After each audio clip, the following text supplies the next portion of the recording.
off the pins, right?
Right after his opening remarks, yes. Probably about 15 minutes in, though. I know. If he wants to stay there, I'll deliver his pin. He wants to come on.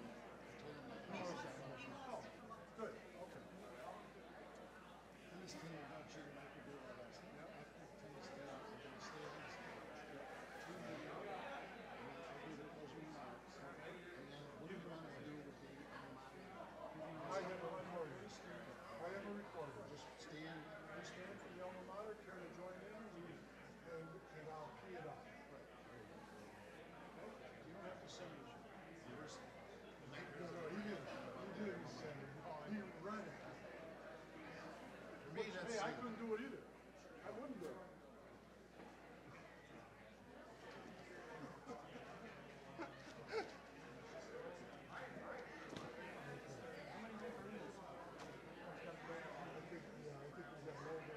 No, but I'm just saying each band's got a bag. I'll go up Got a bag already?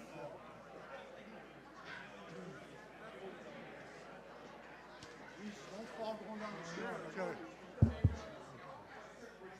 You know, I'm going to tell him.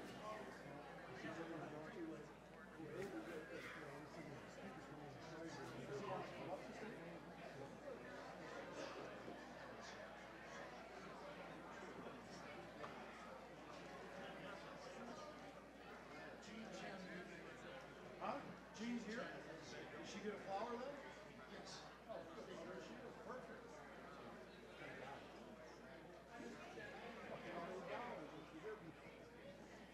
Sorry to send a bill about the check.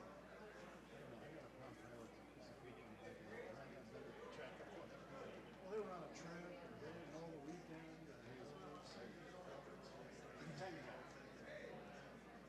Wait, let's not go by that. Because that clock up there says 6 o'clock. 5:54, I get it.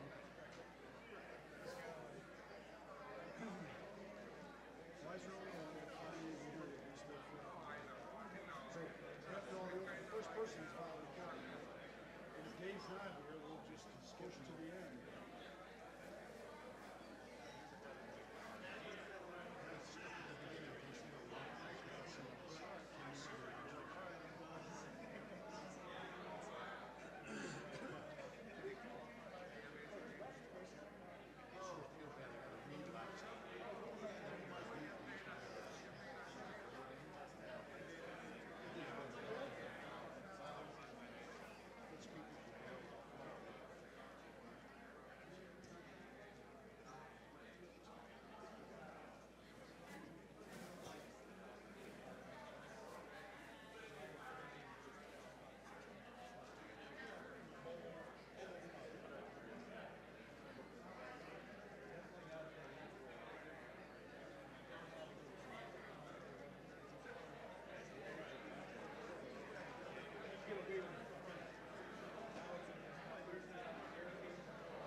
us that he couldn't make it last week.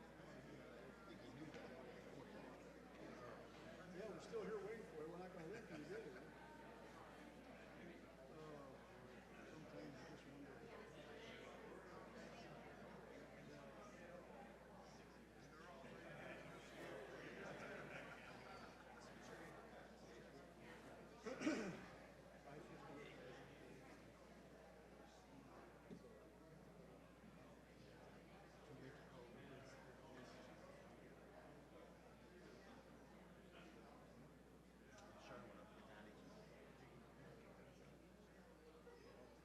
He looks much better this time than I saw him last time.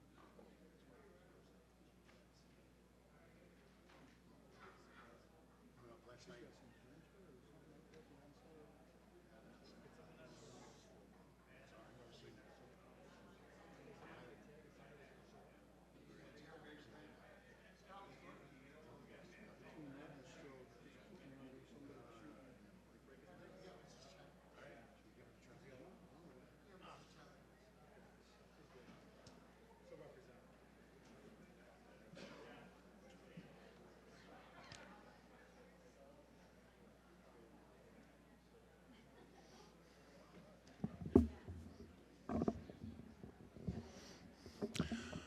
Well, good evening. Again, my name is Rod Verkey, and we can start the proceedings because Dave Farney finally made it. On behalf of the committee, we hope you enjoyed the social hour and got a chance to speak with old friends and maybe make some new ones. We're ready to start our program for tonight. If you would, please stand for the Pledge of Allegiance. Flags over here. I pledge allegiance to the flag.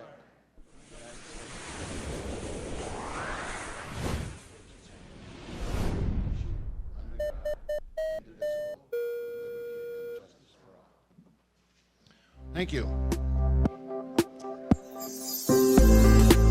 And at this time, it's my pleasure to introduce the superintendent of schools of Mynderse Academy, Jerry Klingham.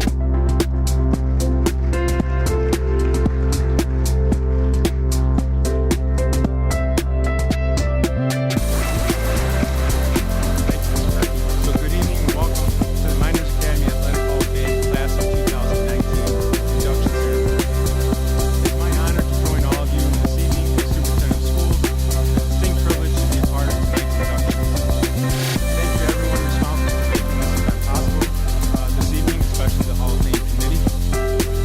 While I may not have played with or against this year's inductees, or even many of the current members, I know of them, have engaged with many of them in other ways.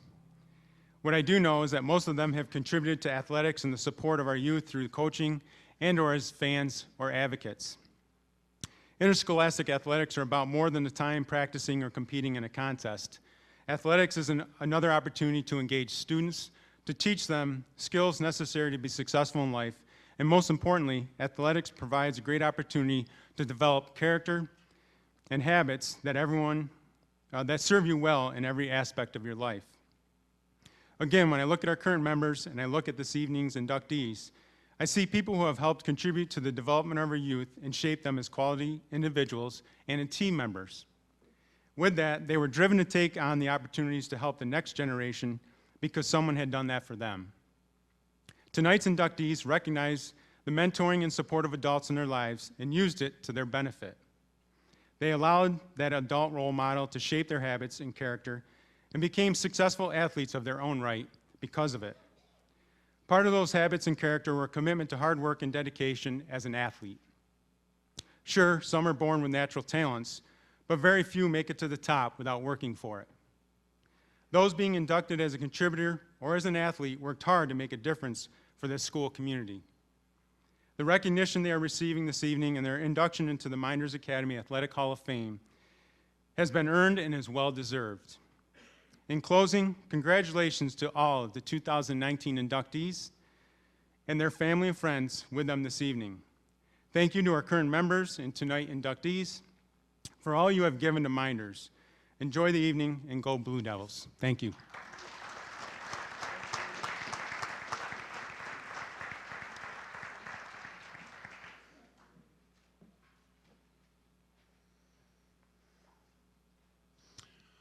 was very good. Thank you, Jerry. Tonight is going to be a little bit different and it'll probably be a little bit longer program because it's our 10th anniversary. So during the program, we will have some added things in there, and I'll try and let you know as we go along what's going to be happening and just kind of follow my lead. I forget more than I remember nowadays, so just kind of bear with me a little bit. Number one, I try and believe in the 3 B's, public speaking. Be sincere, be brief, and be seated. My daughter-in-law always reminds me of this stuff, and she's going to be mad tonight because it's not that brief, so sorry. I believe in the Hall of Fame. There is a need to remind communities of those that came before them, to remind them of the dedication, sacrifice, and accomplishments of special individuals who inspired their teammates to rise to moments of success. Records of goals, touchdowns, points are easily recorded, but what can't be recorded are the memories that we all have of teachers, coaches, and teammates. Only by meeting and coming together like we do tonight can these memories survive and be sustained. Memories of our parents and family that came to watch, memories of teammates and opponents, memories of coach-player relationships that cannot be erased by time or distance. That is our goal, and we thank you for making that goal attainable. As with any event, we have many people to thank. First of all, I'd like to thank the members of all of our armed forces, our state police, our sheriffs, our local police, our first responders, our teachers, and our coaches, because they put themselves in harm's way every day for us. I'd like to thank Amy Gallons and the staff. Oh, thank you. They certainly do deserve a round of applause. I'd like to thank Amy Gallons and the staff of NYCC. Not many Hall of Fames have the facilities that we enjoy.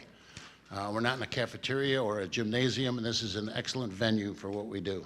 I'd like to thank Chris at the museum. He's the one that does the picture plaques for the teams. You saw one of them up on tables as you come in. He does an excellent job. Custom engraving for the plaques that are placed in the Hall of Fame. Jane does a great job with that stuff, and we lost Butch this year too. We always enjoyed the work that they did and the quality and the lasting memorial that it gives to each one of our individuals. If you haven't seen the display in the school, please make a point to do so. Thanks again to the 1970 football team that donated so that we could expand. Thanks to Jim Senecropi and Finger Lakes One for the podcast for the ceremony. We have members of our Hall of Fame all over the United States, and we encourage them all to come every year.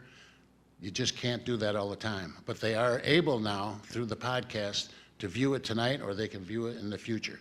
So we thank Jim for that. It says turn page.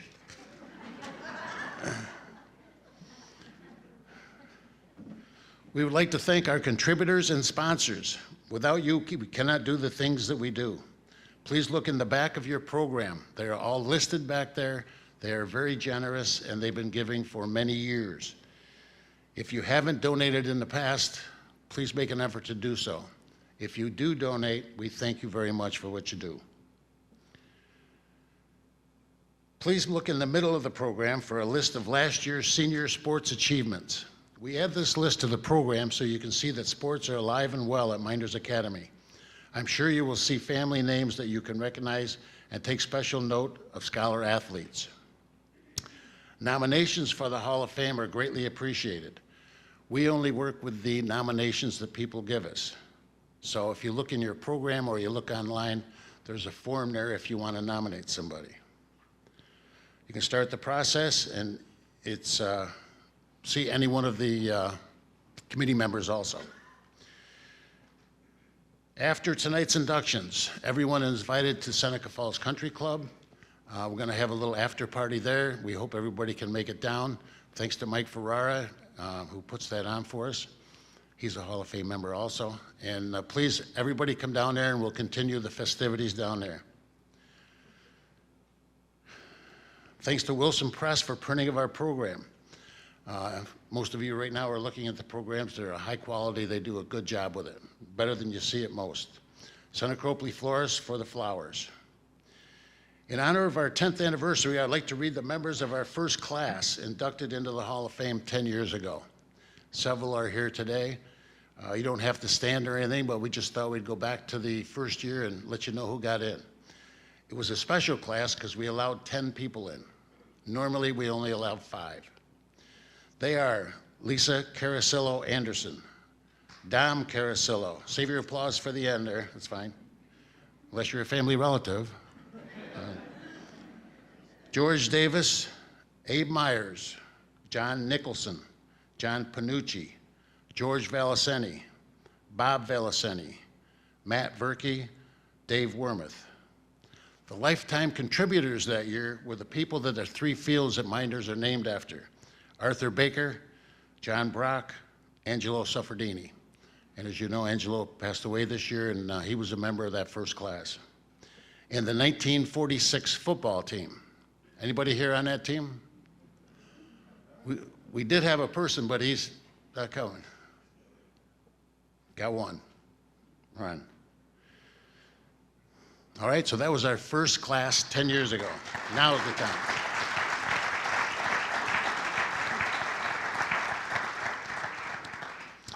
Last but certainly not least is our Hall of Fame committee, and I thank them for all that they do. It is a year-round project, and they are dedicated to having this thing come off the way that it should.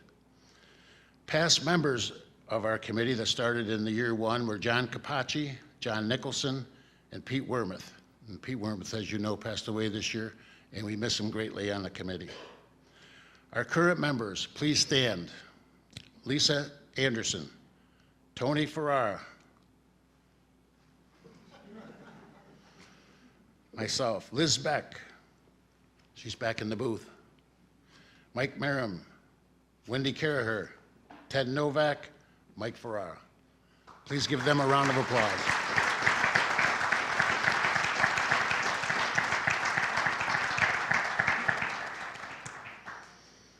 We are fortunate to have these individuals working for us and for you on this committee. Now it says read, print out. As you know, the Mynderse Academy Athletic Hall of Fame is celebrating its 10th anniversary. The committee thought it would be fitting to produce a video looking back on those first 10 years. The video you're about to see, hopefully, will give you a flavor of what we have seen and heard over those years. Once again, we wish to congratulate all the athletes, coaches, lifetime contributors, and teams that have been inducted the past decade. And that's coming down right now, and I'd also like to give Ted Novak does all our videos and stuff, and they're excellent. They're excellent.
wishing the well. Don't ask me, I'll never tell. I looked to you as it fell, and now you're in my way. I trade my soul for a wish, pennies and dimes for a kiss. I wasn't looking for this, but now you're in my way.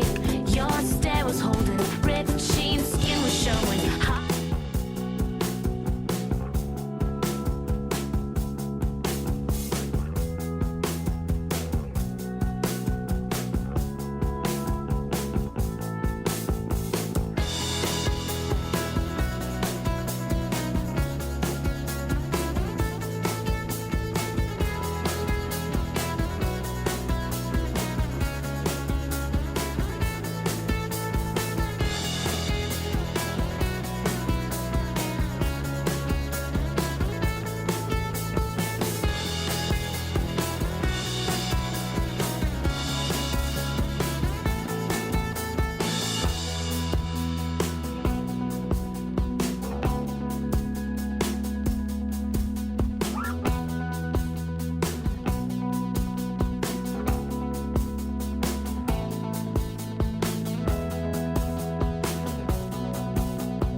Got a job in this little town on a farm called Van Cleef Farm,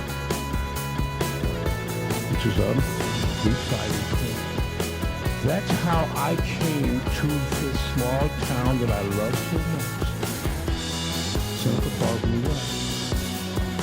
That's my little story. While here at Seneca Falls, I met some of the best people in the world. Some of the best people in my world, the whole world, but some of the best people in my world. I had some of the best teachers in my world. They taught me a lot. They taught me how to study, taught perseverance. You know, it was just awesome. Step in the tune with Mr. T05 checking in.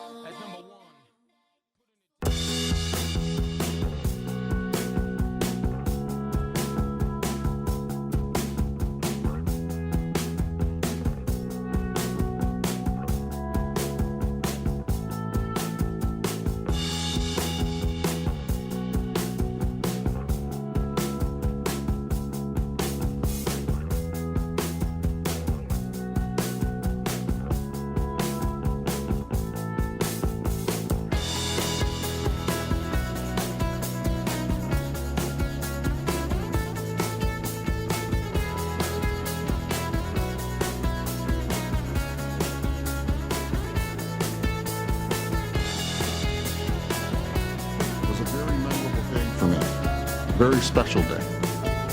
It started out at Jeannie's doctor's appointment, where they're getting a clean bill of health after 10 years of the ordeal.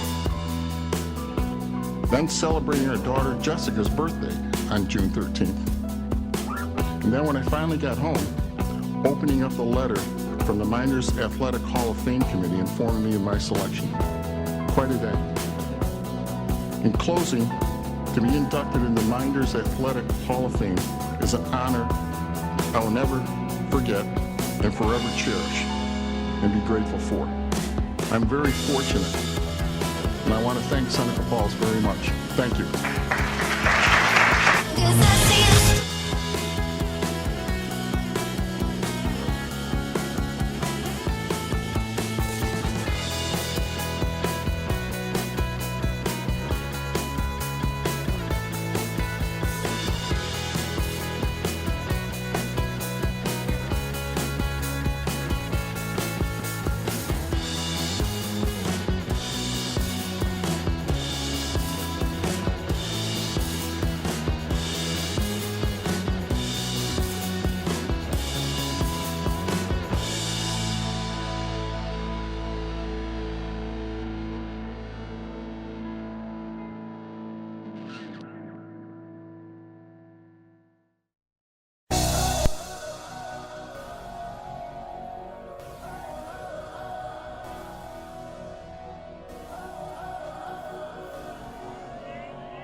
meaningful in my life, but I hope it'll highlight to you how everything good that came to me came from what I learned here in Seneca Falls in Mynderse Academy. After Mynderse, as you read, I attended Johns Hopkins University, and I went out and made the basketball team. Now, unbeknownst to me at the time, we had a Baltimore Supreme Court judge and alumni who would pick out a freshman every year and mentor them. The experiences afforded were invaluable. You'd be invited to attend lunches and dinners with governors, senators, even cardinals. And one of the other things you received if selected was an 800 number where you could call and get tickets to any sporting event, play, concert, or entertainment event in the Baltimore, Washington area. Well, my freshman year, I was the fortunate one selected. And because of that, I was exposed to things that helped shape my life. An incredible opportunity for a kid from Seneca Falls. Now, you might wonder, how does a kid like me get chosen? And I will confess to you that I was curious about that myself. So one day I asked the judge, why me? And his answer really hit home to me. But before I share that with you, I want to talk about some of the coaches that made a profound impression. So let me tie these fine examples into my story. So as I mentioned, I asked the judge, why me?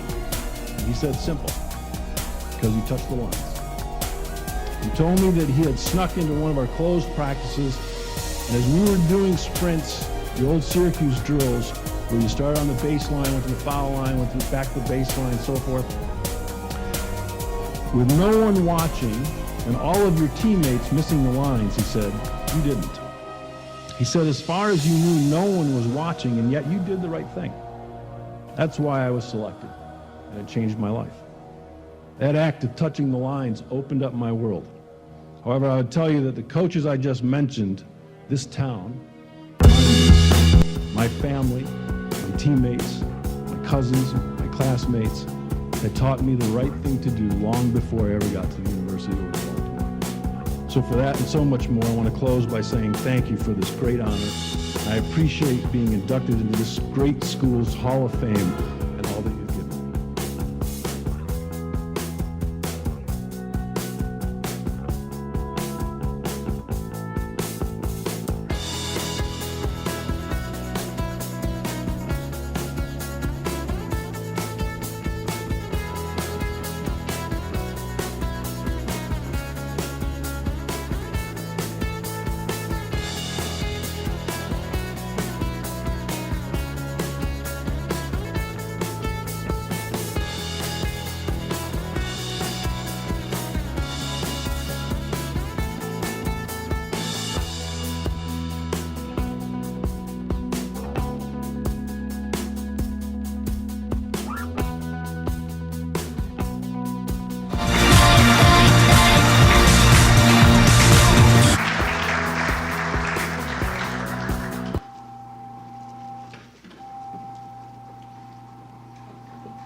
I don't know about you, but I thought that was a great video. And I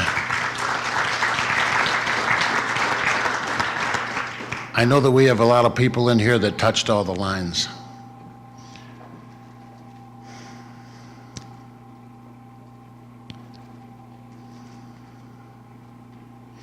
For our 10th anniversary, we have something special, and we're going to do that now. We have 4 categories that are inducted every year. One is athletes and coaches, one is lifetime contributors, one is teams, and one is forerunners to Title IX. The forerunners to Title IX with Pete Worm's idea. We put that in there, and it was certainly necessary. Before Title IX came in, there was no venue for girls to play sports, and this allowed that to happen. But what we wanted to do was honor those women that had played sports before that. It wasn't on the school-to-school basis or whatever it was, but that was Pete's idea, and he put it in, so we honor them now. As I read your name, please come forward and receive a pin. We have a Hall of Fame medal that we want to give to each one, and we hope that you will wear it proudly. As I call your name, please come up, and we have people that are going to hand out these pins.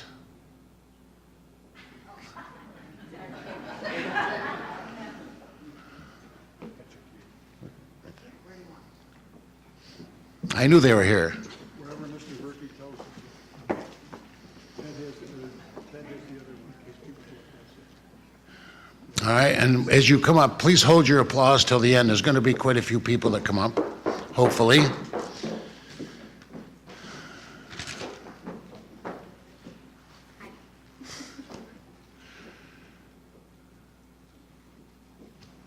Okay. And afterwards, stay on the stage. We're going to get a picture of the whole group. All right, so Ted will come down here and he's going to take your picture. Okay. Very good. I got to move on. I got to find my book. It's written here. Sorry about that. Starting with the forerunners to Title IX. I'm going to read all the people that have been inducted into the Hall of Fame. If you are here, please come forward and come up on the stage and get your pin. Ange Bonavanas, Barry Doan Clark, 1921-22 girls basketball team. Joanne Mills Antilla, Diana Stackelhouse Panucci, Hazel Reynolds Westfall, Jane Sullivan Cook. Come on up. There'll be more people joining in a minute here.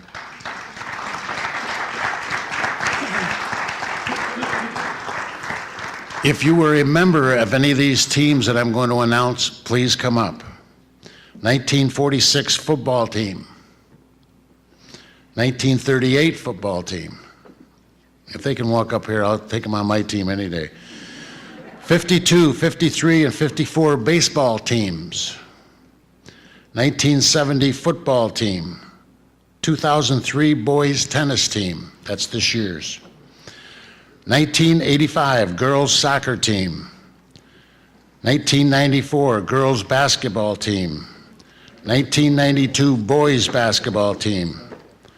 1993 volleyball team. 1994 boys basketball team. And if you're on that side, you can go up over there. Lisa doesn't have anything to do, so she can.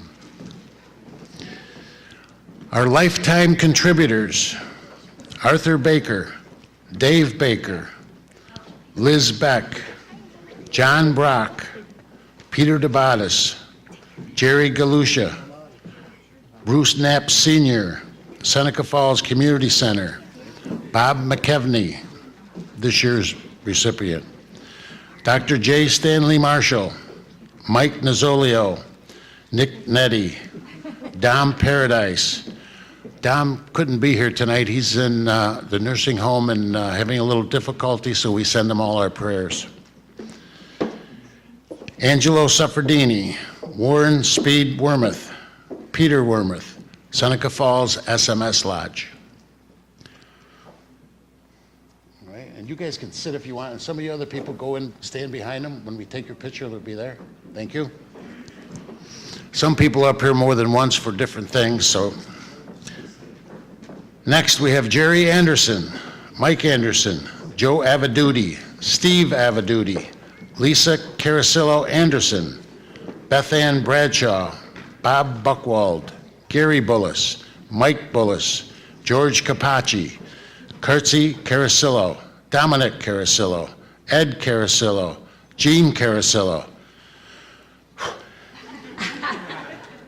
Bill Caraher, Coach Dan Caraher, Lindsay Gotham Cornu, Dana Dixon, Coach George Davis, Sherry Bennett Deming, Chris Dragone, Lisa Paulzanetti Galvin, Larry Justy, Coach Mike Ferrara, Dave Farney, Coach Alan Henry, Kevin Cabot, Joe Lawson, Krista Rushak Long, Karen Laux, Kevin Laux, Lee Letizia, Jeffrey Manning, Coach Mike Merriam, Dave McEnany, Richard Abe Myers, Bill Moody, Coach John Nicholson, John Panucci, Fran Piscatelli, Mark Piscatelli, Steve Ritter, Les Robinson, Teresa Shipley, Steve Siegfried, Bob Velaseni, George Velaseni, Abe Van Cleef, Andrew Verkey, Matt Verkey,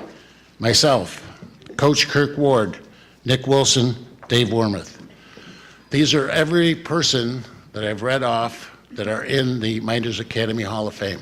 If you would, please give them a round of applause right now.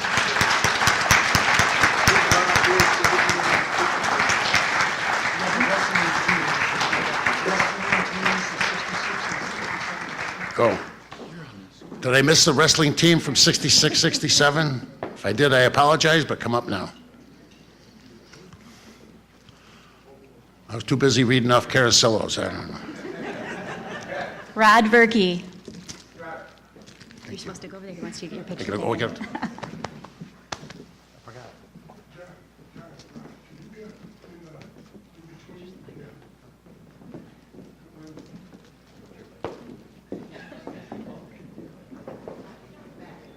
Somebody can kneel in front. Me? Really?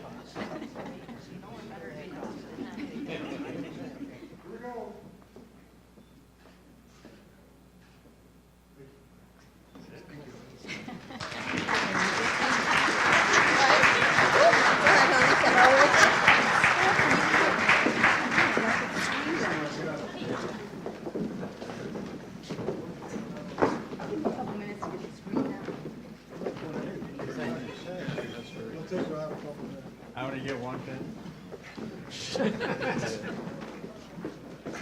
Where's my book? Right here.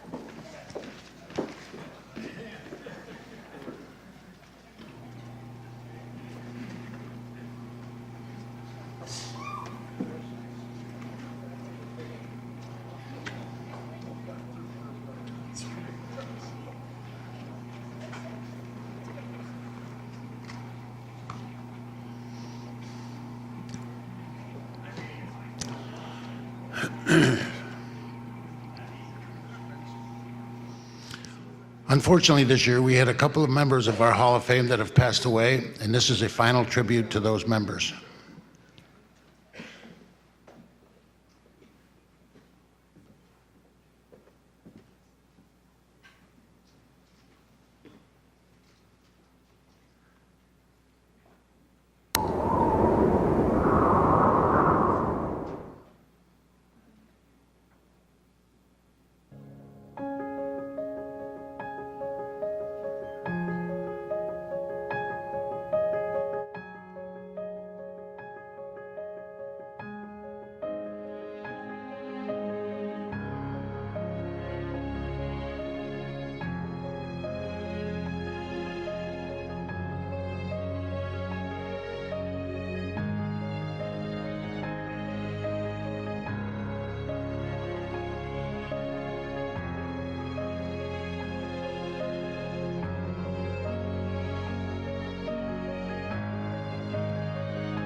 This time, I'm going to turn it over to Pete Wormuth. He's the oldest guy we have on the committee, so he's in charge of this. All right, thanks for that introduction. Someday I'll tell you what it was like to wander the earth when the dinosaurs were still around.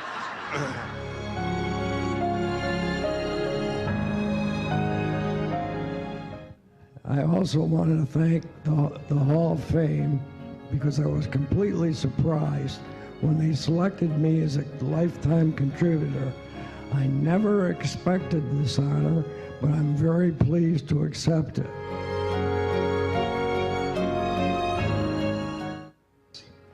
Finally, thanks to the Seneca Falls School District administrators,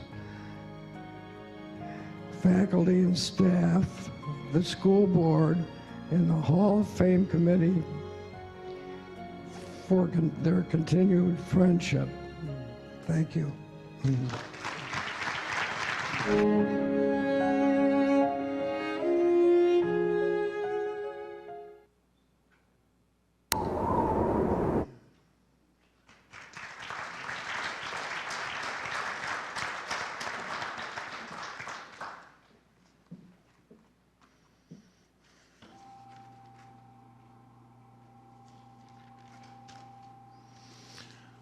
That was a great final tribute. We're going to miss those guys, and I don't know if you noticed or not, but the Cardinals are still in it.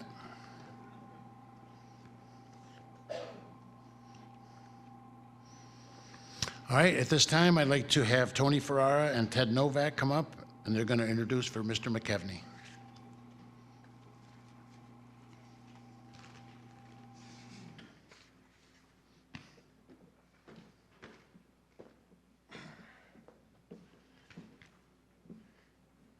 It's my pleasure to introduce this year's lifetime contributor, Bob McKeveny.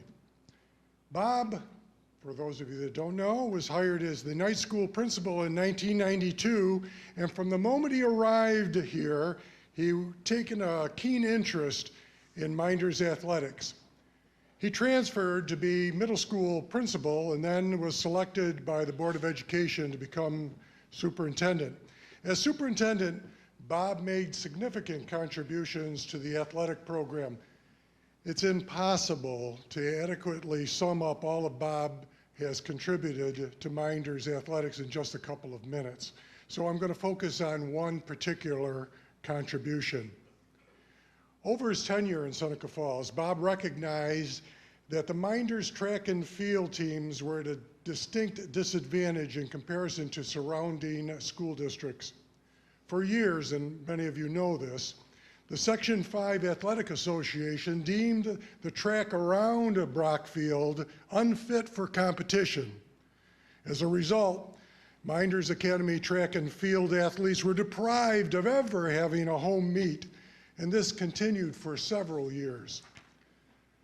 Under Bob's direction and leadership as superintendent, he worked with the Board of Education and architects to develop a plan to renovate Brock Field and at the same time create a new and modern track and field facility behind Mynderse. Bob worked hard promoting the concept and features of these renovations at Brock Field and the new track to the public.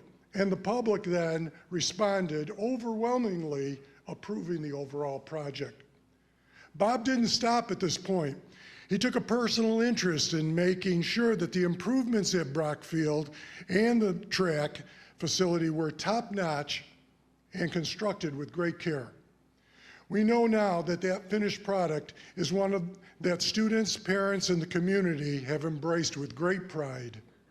On a side note, and in conclusion on my part, I've conducted several school tours to alumni groups from Mynderse and induction classes.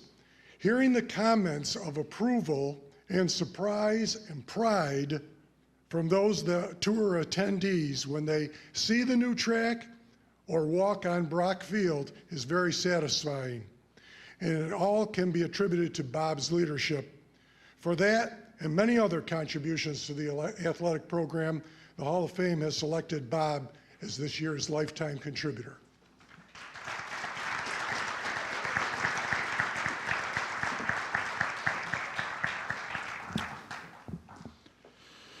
Good evening. Facilities, as Ted so eloquently said, was certainly a major contribution. But to me, if you look up what a contributor is, it's somebody that does something, gives something. And I've known Bob since he's come to Seneca Falls and worked with him, worked for him, both pleasurable situations. And throughout that tenure, contributions to me, or a contributor to me, is one who gives of themselves.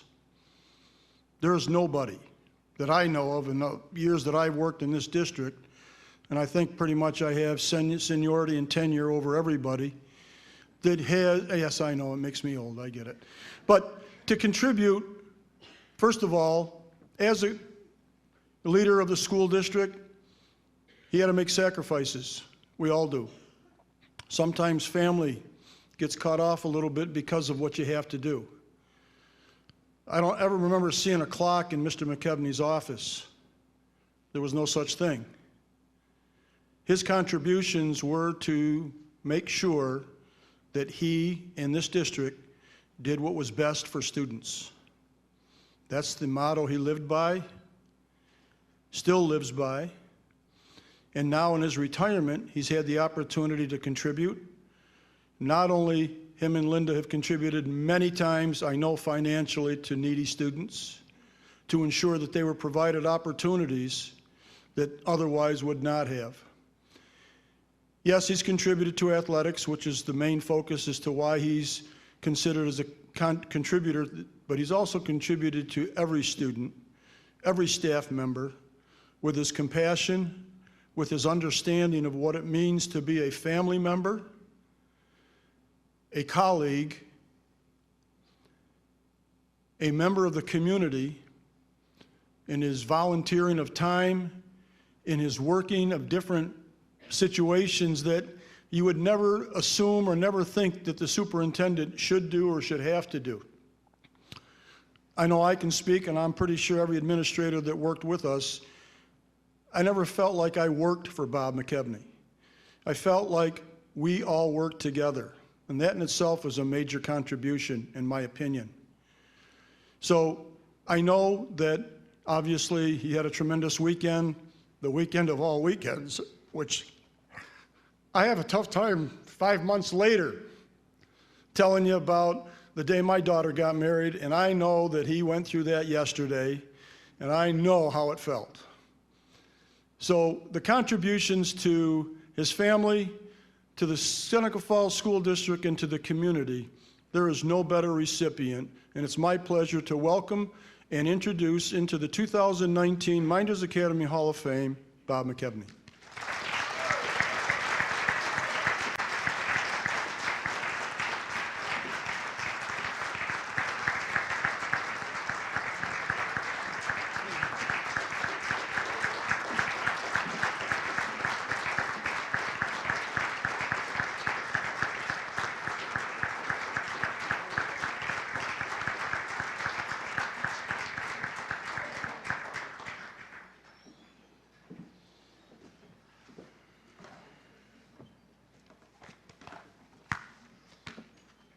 5 months ago, he told me that I'm just going to forewarn you, when you walk your daughter down the aisle or have your first dance with your daughter, you're going to be a blubbering mess.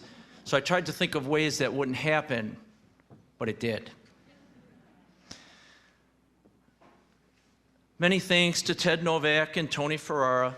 I still remember my full-day interview in Seneca Falls during the summer of 1992, where I got a chance to meet and talk with district administrators. They were honest and candid. They gave me a great sense of the district and confirmed my desire to be hired as an administrator in Seneca Falls. Fortunately, I got the job, and I had the distinct pleasure and privilege to work with Ted and Tony as colleagues. Now, 27 years later, I'm proud to call them friends. Thanks to both of you for your kind comments. I would also like to congratulate the other class of 2019 inductees. I applaud your achievements and accomplishments, and I'm proud to join you as part of this year's Hall of Fame class. I still remember as superintendent, I would sit where Jeremy's sitting, and I would think, geez, I wish I went to high school here. There's so many great stories. So I applaud all your contributions. My thanks and compliments to the Mynderse Academy Athletic Hall of Fame Committee. I truly appreciate the nomination and consideration for induction with the class of 2019. You need to know committee members work hard during the entire year to make the inductions and ceremonies meaningful and special. The committee continues to do great things to honor the legacy and tradition of Mynderse Academy athletics, as you've seen tonight. Your ability to recognize athletic ability, achievement, sportsmanship, character, teamwork, commitment, dedication, and perseverance continues to bring alumni and coaches back to Seneca Falls and Mynderse Academy each year. For those that do not live around here, I'm not sure they would return without such recognition and celebration. The committee has now done this for 10 years and has created a new tradition. The committee has gone even further to create displays around the district. Most notably, as said tonight, the display cases outside of the Baker Gymnasium are quite elaborate and a fitting tribute to inductees. As I have mentioned before in previous years, I've always enjoyed watching students look at those displays and asking questions about previous inductees. What a great opportunity for students to learn about the history of Mynderse Academy athletics and become inspired to achieve great things themselves. Additional plaques, newsletters, videos have also increased the Hall of Fame's footprint. Thus, please join me in thanking all of them and congratulating them for absolutely great work during these past 10 years.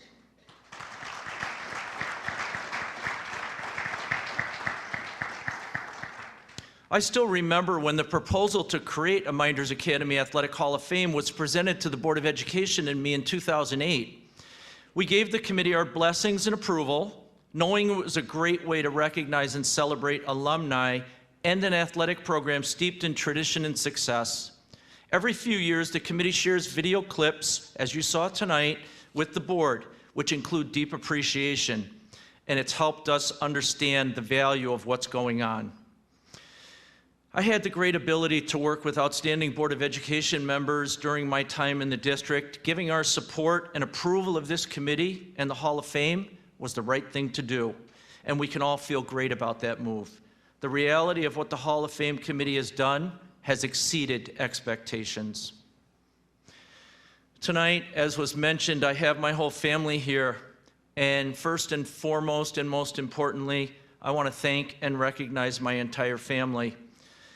My wife, Linda, my sons, Matt and Colin, my daughter, Molly, my son-in-law, Matt, Molly's mother-in-law, Cheryl Clavin, our dear, dear friends, Fred and Denise Capozzi, and our dear friend from Madrid, Spain, Mercedes Gonzalez Sabriego, is here tonight with us. So thank you all for being here. As an educational leader and administrator, I could not have accomplished what I did in this district without their love and support. I am so deeply appreciative of their understanding of serving in a role that was all in, all the time. Missing family time and events, including games, was not easy, but their understanding and support made it easier. Thank you, Linda, Matt, Colin, Molly, and Matt. I love you all very much. So I'm a sports guy. I grew up that way. My dad set that example. He had a tryout with the Brooklyn Dodgers. While he played multiple sports, we were mostly a baseball family. I also had the great opportunity to coach high school baseball and basketball during my 12 years as a teacher. My high school coaching ended, though, when I would get home at 8 o'clock or later with my boys sitting on the front steps, mitts in hand, greeting me and asking if I wanted to have a catch. I couldn't say no, even if I was dead dog tired. Linda then offered the prophetic words, "I think your time would be better spent in the Little League." My coaching emphasis then shifted to youth sports. As a school administrator, I always knew the value of education and life lessons through athletics. We can all remember the influence a great coach had on us. I wondered, what could I, as principal and superintendent, do to maintain the message of understanding the value of education and life lessons through sports?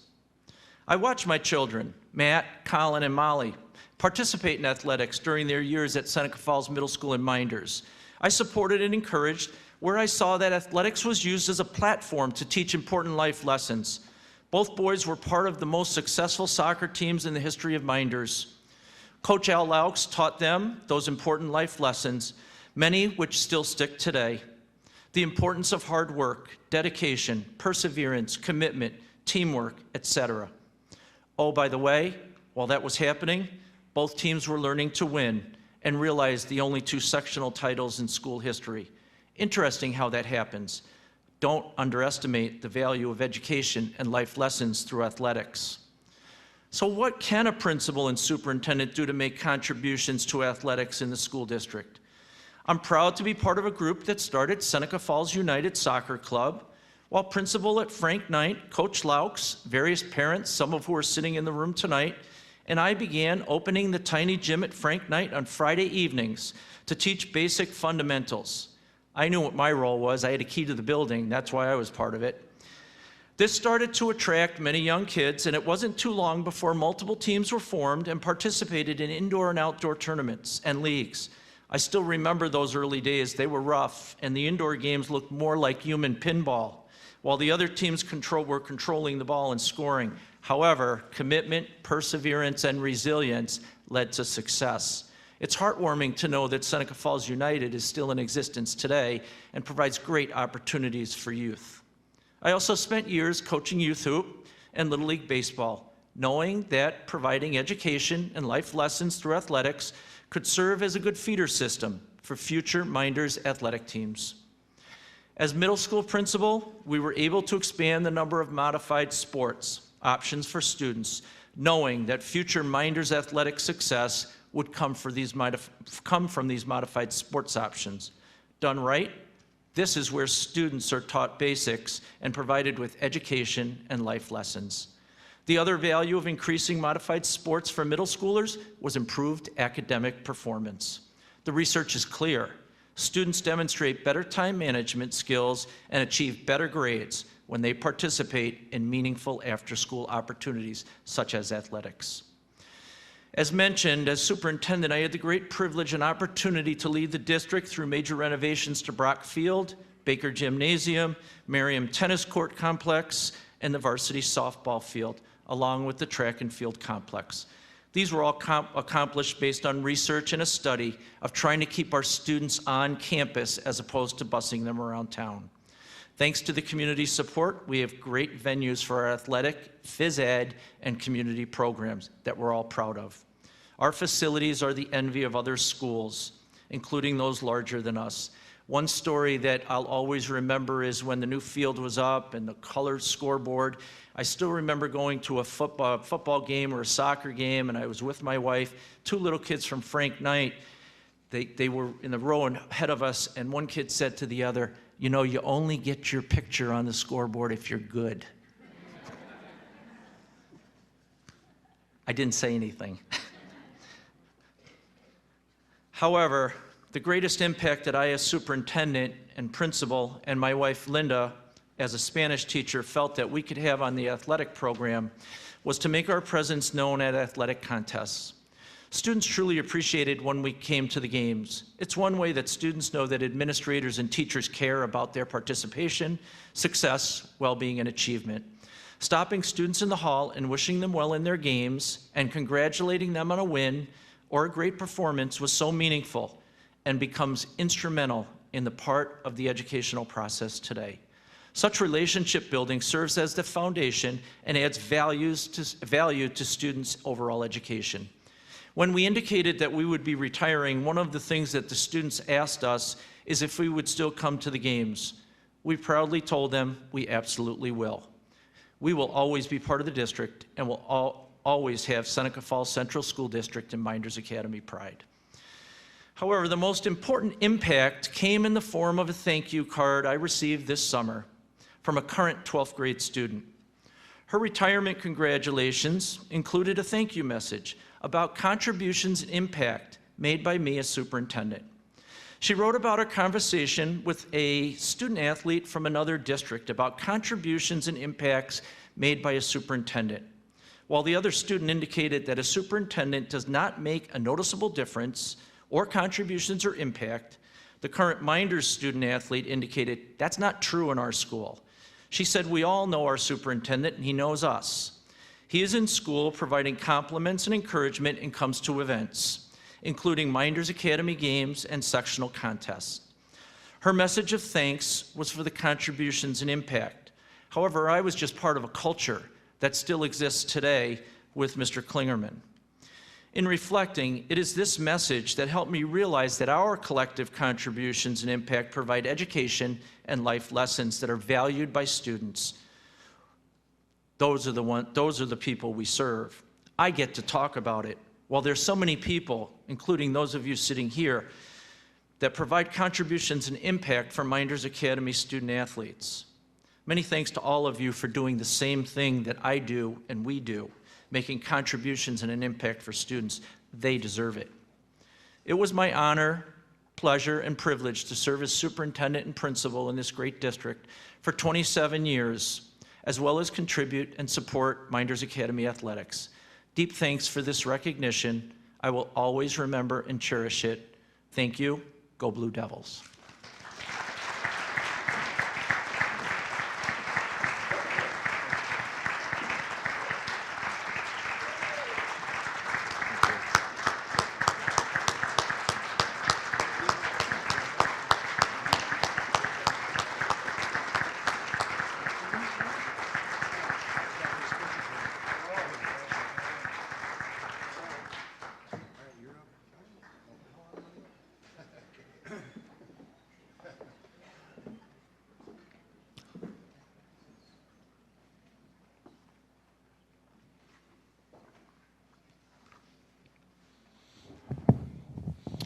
There's class and there's first class.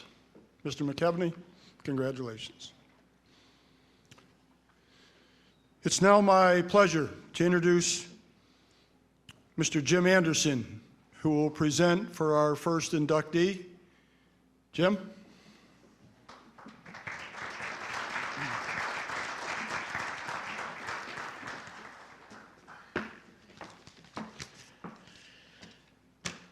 Good afternoon. My name is Jim Anderson, as he stated. I'm here to present and introduce my brother, Mike Anderson, for the induction of the Mynderse Academy Hall of Fame. Growing up, Mike and I were only a year apart in school and played a lot of sports together. Although we look similar and we have the same hairdo, Mike really got the lion's share of the athletic talent. I think of Mike really as an overall great athlete, someone that has, over a stellar, in one sport. He had those athletic skills that really could run faster, jump higher. He was quicker, so he really would have been great at any sport. But his chosen sports were football, basketball, and baseball. Mike played, as I said, football, basketball, and baseball. His athleticism really came through in football, where he brought those talents to college and started as a running back at SUNY Cortland. He won't like me to say this, but he was smaller than a lot of the players. Most of the players, actually, at 5'11", 185 pounds. But he was so fast and quick that he was able to really have a great college career. One example of Mike's quickness and jumping ability will always stay in my mind, and Coach Farney will probably remember this. There was a dominant basketball player in Geneva High School. He was 6'8", and later played in Boston College. And as I stated, Mike's 5'11", and I remember a picture in the Finger Lakes Times where that showed Mike guarding this 6'8" player, and he was down, in his defensive stance, and he came up to, I think, his waistline. So it was, Mike has such athletic ability. He was really chosen to guard that player at the time, obviously. So funny in the picture, Mike was, he was really quite a bit shorter. So I always look up to Mike in athletics and just in general. I go to him for a lot of advice, even though he's only 1 year older. And I, like I said, I look up to him figuratively, not literally. I'm very proud of his athletic accomplishments, and he's also become a great member of the youth movements within the area. He's helped with my two kids who came from Atlanta, moved here, and Mike really took them under his wing and helped them in some of their athletic abilities. He's helped his own boys, obviously, his nephews and his one niece, Hannah. Please join. Mike's, again, great athlete, good friend to me. I'm very proud of him, always have been proud of him. So please join me in welcoming Mike to the induction of the 2019 Mynderse Academy Hall of Fame.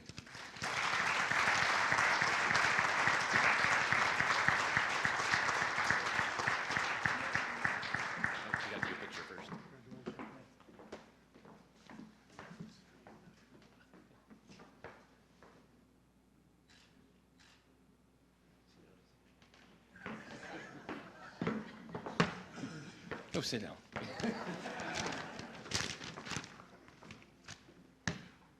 Doesn't surprise me that he brought up the height thing. This is not, as you can imagine, not the first time I've heard this one. He always likes to tell me that he's taller than me, and sometimes he says, "I think I'm 8 inches taller than you, Mike." So, the one thing I used to have on him, as he brought up already, is I used to have more hair than he does. Unfortunately, as you can see, it looks a lot alike now. But I like to think that I'm still better looking. I don't know. No? Whatever. It's tough to follow Bob McKeveny. Bob, nice job. I've known Bob for a while, and it's very nice to see you get in this year and get in the same year as I'm getting in. I would also like to congratulate the other Hall of Fame inductees, and I'm appreciative to be involved with and being part of the ceremonies this year, and then be all the great people we saw here earlier tonight. It's really nice to be a part of that, and so I think that. I would also like to thank Rod Verkey and the Hall of Fame committee. Their hard work and dedication, they put on a first-class ceremony, as we all know. I do want to talk a little bit about Rod, if I could, just for a second. Saw Rod last night. We talked for a little bit. He's a Cortland State football alum, and so am I. And we were talking about 1988 was the year my team, we were undefeated that year. We were going into a game during the season at Ithaca. Ithaca was our big rival. And we had a pep rally before that game. And Rod goes, "Mike, you remember me coming and speaking at the pep rally?" I go, "Yeah, I remember that. I can't remember what happened 2 weeks ago, but I can remember what happened back in 1988. So he says, "You know what happened in that game?" "Yeah, we won 21-20. He goes, "Yeah." He says, "Later on that season, we went into the NCAAs. We were ranked higher than Ithaca. We played over at their place that year, and they ended up beating us and then going on to win the national championship that year." Rod says to me, "The reason you didn't win that game is because he didn't invite me back to talk for that game." So, thanks, Rod. When I started playing sports at a very young age, it's just pure enjoyment. I just loved doing it. And you don't think of, and I'm sure many of the athletes who are inducted don't think of a Hall of Fame down the road. They just do it because they love it, for the pure enjoyment. And that's what I had when I was younger. We had a great neighborhood. Lots of great kids in the neighborhood. We would always meet and play ball, and that's where I got my love for playing sports. And I'm sure a lot of the athletes here tonight and prior athletes had the same memories. Some of those memories I'd like to talk about real quick. I won't stay too long because I was told by my wife to make sure it's short, so I'm going to do that. Playing in the backyard. We had, every fall, all the neighborhood kids would come. We'd play football back there. We'd play there for hours. We'd hurry home from school so we could play football for hours. As the winter came, didn't stop us. We'd go out, we'd make our sidelines. We'd make the sidelines on there. We'd make our end zones, and then we put our favorite team in the end zone. And I hate to say what my team was, seeing they're not very good right now, Miami Dolphins. But I put that in there, and we sit out there and we play for hours, and that was just a lot of fun. Jim remembers that whole thing. That was enjoyment. We had during the summer, we had a side lot, and everybody in the neighborhood would come in the summer. We'd play all day long. And it's funny, you come up with rules that you have for these side lots. Side lot had a tree at shortstop, a tree at second base. Right field was overgrown bushes, and then you had some trees in the outfield. So we made some rules. One thing is you knew you didn't hit the ball to shortstop because it hit the tree and you wouldn't get more than a single. If you hit out in right field, obviously you got an out. So there was a tree right to the right of second base. It had a little V at the top. And you knew if you placed the ball just right through that V at the top, you could hit a home run. So that's what when you hit that, then you're going, "Oh yeah, home run." And we kept track of all that stuff when we were growing up. It was just a lot of fun. I just remember those as being, enjoying those moments. When it came to basketball, we had neighborhoods that we play at the neighborhood baskets and had a lot of fun there. But we also went down to the rec center. And back in the day when I was growing up, the rec center was a place to hang out on Saturdays. You get down there early on a Saturday, And anybody who was around my time knows that you'd have 6, 7 teams deep wanting to get on the court. And so you'd play, and if you got on the court, you didn't want to lose, because it was, if you lost, you waited until 5 or 6 teams played. If you won, you stayed on the court. So you wanted to win so you can stay on the court. So a lot of great times with that. And that enjoyment, and this is where I'm getting to a little bit, that enjoyment was only enhanced by the coaches I had as a youth player. I'd like to thank some of those coaches, because a lot of times we don't always think about those youth coaches. As my kids went up, I spent a lot of time, as my brother said, coaching a lot of youth sports, whether it be football, basketball, baseball, or whatever. And I hope that someday that some of those kids that I would coach feel the same way about their experiences in those youth programs as I did for the coaches that I had. So I want to take a few moments here just to read off some of their names. Some of them are no longer with us, but I do certainly want to talk about them a little bit. So first of all, I'm going to talk about my Little League experience. I had Elmer Prawl. I don't know if anybody remembers Elmer Prawl. He was my farm league. We called it Farm League at that time for State Bank. We had a pretty successful team, but Elmer Prawl was my first introduction to a youth coach, and you couldn't ask for a better guy. He was a great guy, and one of the things that Elmer would do, after I was done with him, I moved on to the major leagues, State Bank, and then up to the senior leagues. But he would always, every year, a kid would come from his team over to our practice, and he goes, hey, and I knew what he was coming for. He goes, hey, can we have Mike Anderson? Can he come over to practice? Coach wants him. So I would go over there, and he'd ask me to demonstrate for the kids how to swing a bat and knock a cover off the ball. And I thought that was wonderful. And, you think about it, you go back to that, it wasn't really about to cover off the ball. It was more about he made me feel good. He made me feel good to go down there and show the younger kids how to do that. And I always appreciate it and remember it to this day. After that, I had Dick Shanghai Sarator. I had him both for my State Bank team and then again Allegiant. And I had some really fond memories with Shanghai. Also at my senior league, I had Jim O'Connor. And Jim O'Connor, I had him in senior league, but I played with his son through high school, and he'd be at the games. And one of the things that Jim O'Connor would always say to me when I played is I probably needed glasses when I was out in the outfield. And when it got overcast, I couldn't see very well. I couldn't see the ball off the bat. And he knew that. And he would say, Mike, you got to wear your glasses. And I would always, I'm not wearing glasses. I'm good. So the ball would be hit. It would take me a few minutes to find it. Then I would find it, and I'd have to sprint over and dive for it to make the catch like an ESPN highlight film when it should have just been a can of corn. But, he knew it was right. We got to this Silver Stadium, and that's when I knew that I had made a mistake. I got to Silver Stadium. I didn't have glasses with me. It was a night game. I just remember getting up to bat, and the pitcher throwing the ball in and going, I can't see that ball. So I just remember that going, from that point on, I wore the glasses if I needed them. We went to, Dave remembers going over to McGunna. We had a east-west. I had the glasses with me that night, thank God, because they had a ball out there, and I had to dive for that one, but I saw it off the bat. So it was a little bit better on that one. So moving on from there, youth football. I don't know if some of you, well, Ron's still coaching. Ron and Dick Johnson, they were my Vikings coach, so go Vikings. If there are any Viking players in here from back in the day. I also had a couple of great coaches over at St. Pat's. I had Nick Corello, and I had Nick Nettie. And I had a lot of fun with those two. That's where I think I really started to get the love for basketball was there. Had a lot of great moments on the court, but had a lot of great moments off the court too. It was a lot of fun, and so I know that Nick Nettie's family's here tonight, and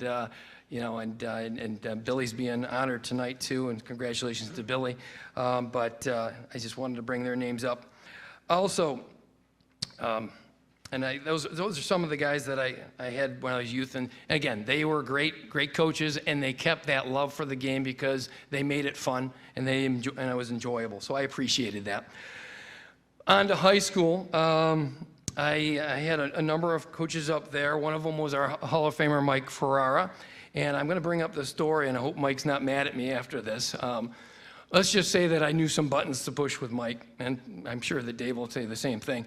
So we were in the gym, for a practice, and he had a drill where we would line up along the wall, and Mike would be up there with a bat, and usually had Scott Menzel catching for him. And one at a time we'd come up, he hit a ground ball to us, and come up with it, throw it back. And I got up, and I was having some fun with Mike, and so he hits the ball over. I come up with it, I go, come on, you can do better than that. So he, you know, Mike's competitive, so he gets, well, stay in there, stay in there. Gets the ball, hits it a little harder. Come up with that, throw it back, go, come on, is that the best you got? He sees faces getting red. And by this time, everybody on the wall has started moving down the wall because they knew something was coming. So he gets that ball, he gets it from God, he rivs it back, and he whales it, and I jump out of the way of the ball. But it was a good time. Mike was always a good sport, and I remember those things with Mike. He was a great coach. I also had Gene Giovannini as a basketball coach, and then I also had Dave Geithner as my first football coach on the varsity level, and then Greg Michaels for my junior and senior year. And then, of course, one of the people being inducted today, Dave Farney.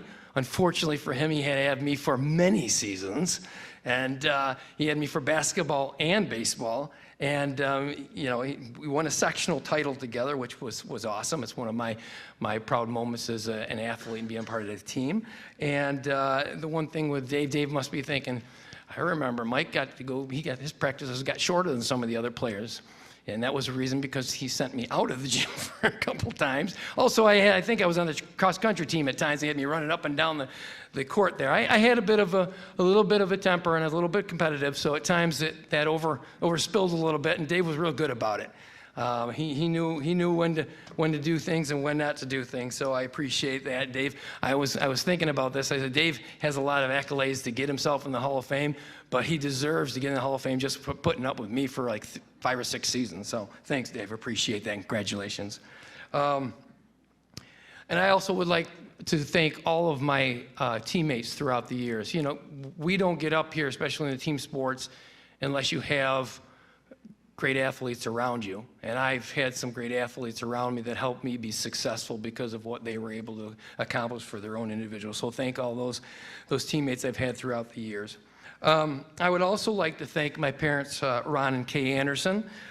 They have been always supportive to me and my brothers and sisters through our athletic adventures.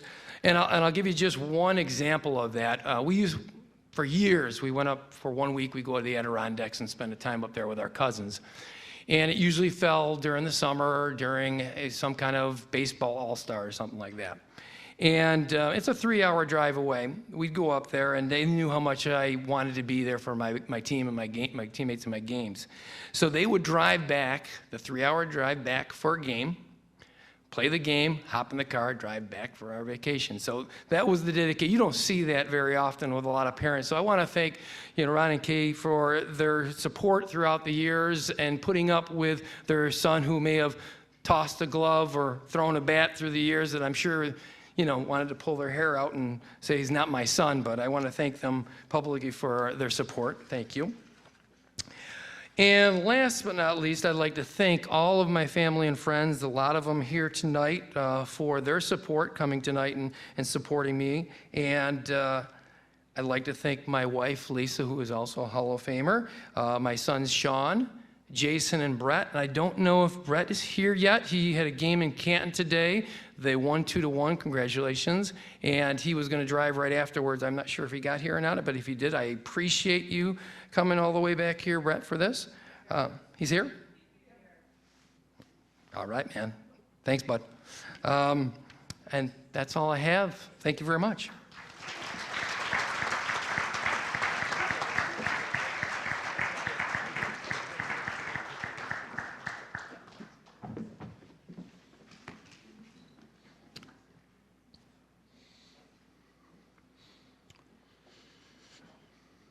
It's now my pleasure to introduce actually 2 of my classmates. To introduce our next inductee, I'd like to introduce Mr. Steve DeBatis.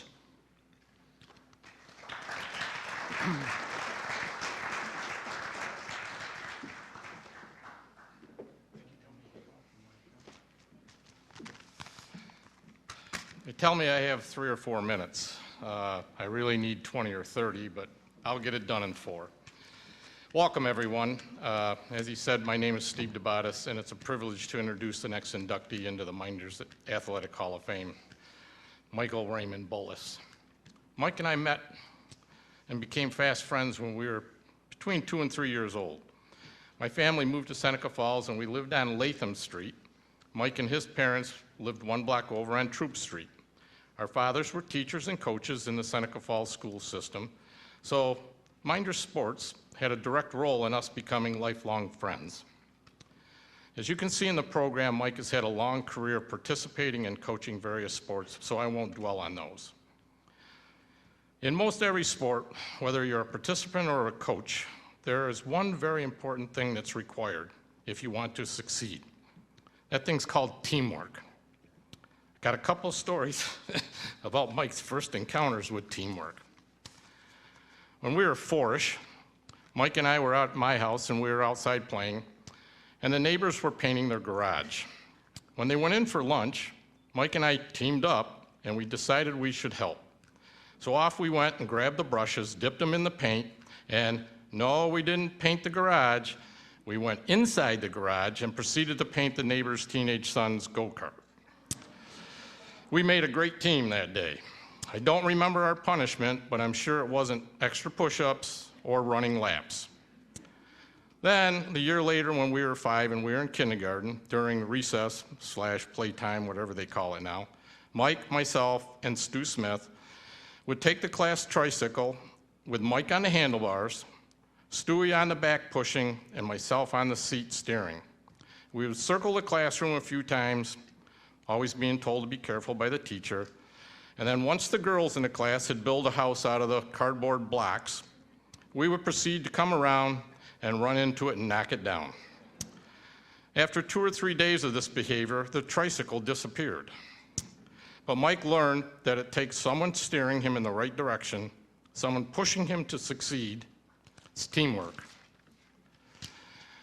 Mike had those types of teammates throughout his time participating in various sports.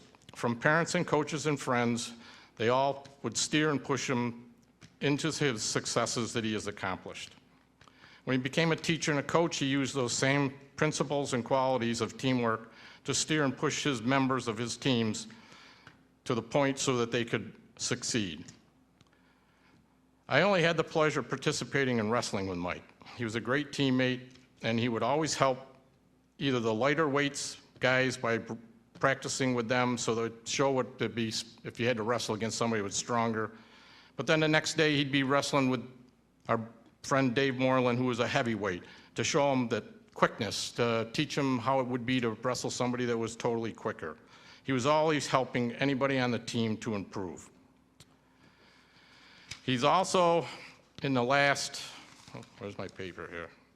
In the last 7 years, he's taken on a new venture. He's trying to complete the Appalachian Trail. As of this point, he's completed 1,400 miles of the 2,200 miles of the trail. Monday, tomorrow, he sets off to Massachusetts, and between Monday and Friday, he's going to try to complete another 50 miles. We have been friends since we were 2, 3-ish, lifelong friends. A lot of miles separated us for a lot of our careers. We were in each other's weddings. We'd send Christmas cards and birthday cards with notes in them to keep each other up to date on what was happening. I'm sorry about it getting a little choked up here.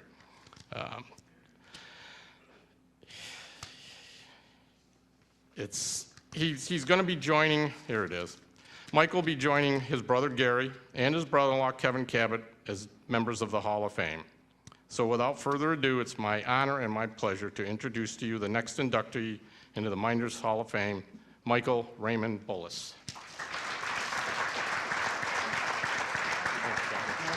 No, it isn't.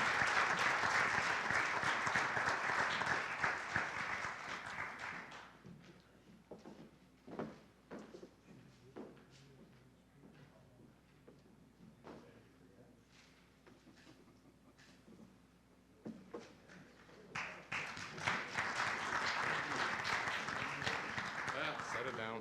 We'll let you hold it for a while. Set this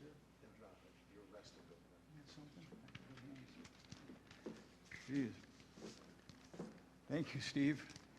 Such a nice introduction. We go back a long time, and most of you know his father, Pete, so we share a lot of memories, some of which rightly never made it into his speech. I'd like to take a minute to acknowledge the passing of Angelo and Pete Wormuth this year. My deepest sympathy to the families of both. I used to go over to Mr. Cardinal's house. His son Mark was in our class. And we would discuss sports surrounded by all that memorabilia. You're like, geez. He once came over to my house to pick me up to go to a summer league game, as I had no ride to get there. He said, I'll come over, I'll get you. So over to the house he came, picked me up. Man, that's quite a bit for a guy who's so busy doing so many other things to take time to help me out. So, and I remember Peter and his brother Dave Wormuth from working with the football team when my dad was coaching. So we'll miss them both, and I'm sorry to hear that. So I'd like to take you back, if I could, 50 years, when we were entering our senior year at Mynderse Academy. Whew. Seneca Falls was a nice small-town community, exciting and full of life. Athletics was a glue that bound the area together. Pride was high as towns pitted themselves against each other in sports for bragging rights. The rivalry between Waterloo and Seneca Falls was legendary. If you were not at the games, you read the Geneva Times, Reveille, or listened to Augie Orlando's radio show to hear the results and get some inside information. In local cafes and taverns, people talk sports, and in particular, Bob Carasillo's barbershop. We also look forward to every year to the SMS Sports Banquet and their array of great athletes. That was a big deal. We always found something to do growing up. Bike rides to the lake, hiking and camping in the woods, playing football and baseball in Brady's field, Elizabeth Cady Stanton's side lot, and in Stu Smith's front yard. And of course, Little League baseball and football. Who can forget the Elks team or the Yellow Jackets? Joe Lawson's dad, we were neighbors. Joe Lawson's dad built a pitching mound and home plate area in his backyard. And I used to go over and stand in the batter's box to time and measure his pitches. A lot happened 50 years ago. The Civil Rights Movement, Vietnam War, protests. We put a man on the moon. We danced at Woodstock. And the junior high school in Green Monster had just been built. In the summer of 1969, the football team candidates received from Coach Davis a letter. It detailed summer workouts and important dates to remember. The letter also included a hand-drawn picture of a head with little nubby lines on top indicating how long our hair was supposed to be when we reported for practice. You had to have a crew cut. Remember, that was in 1969. You had to have a crew cut if you wanted to play football that year. Imagine how that would go over if Coach Taylor tried that on Friday Night Lights. We complied, ended up 4-4, and beat Waterloo in the Mud Bowl at home that year. Training methods were different a long time ago. We usually got what we needed from practices. There were no personal trainers, team camps, weight rooms, or nutrition centers. Coach Davis had an isometric bars erected on the edge of the practice field. We ran up and down Mount Suribachi from the dirt piled up from building the junior high. I don't know if anybody remembers that little hill. We tried to get fresh air from the air vent in the wrestling room, and we received salt tablets during the infrequent water breaks in football. Remember that? Most of us played 2 or 3 sports and worked over the summer. We were naturally pretty active and did not have the electronic devices that most people own today.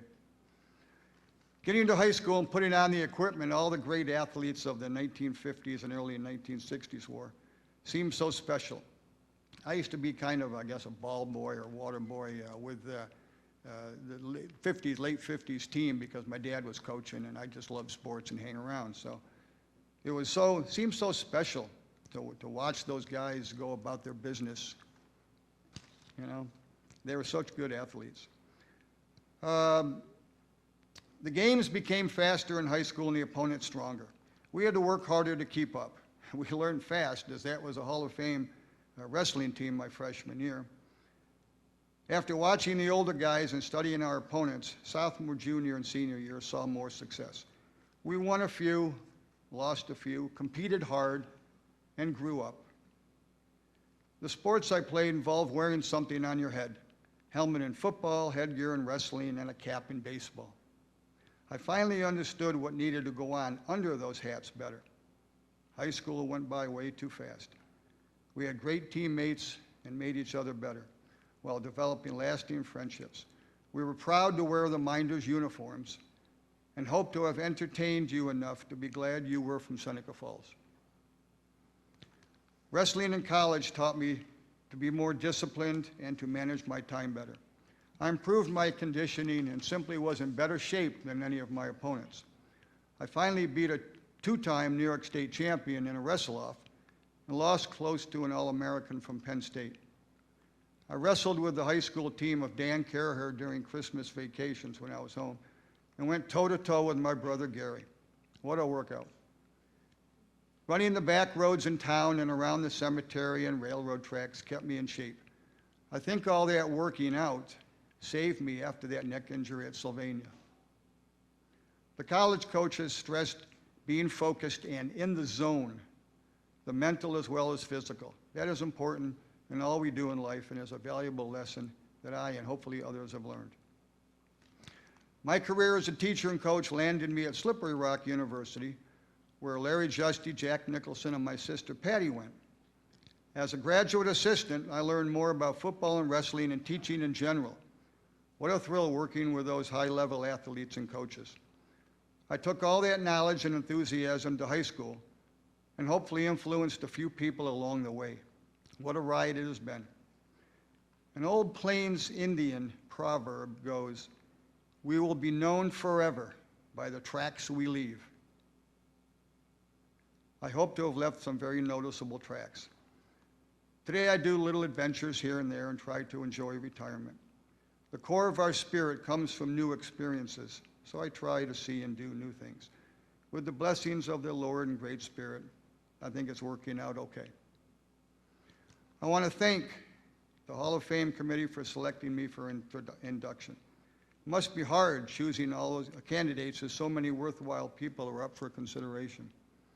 I'm honored and humbled to have been included during this 10th anniversary year. Thank you.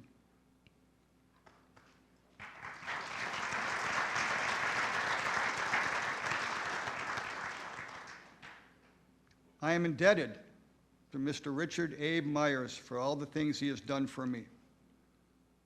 Glad you can make it tonight, Coach. Thank you very much.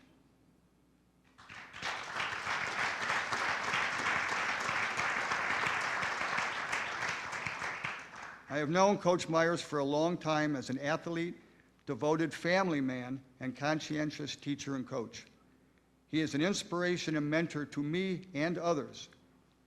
He is also a good hunter and fisherman, and he taught me how to paint houses when I was young.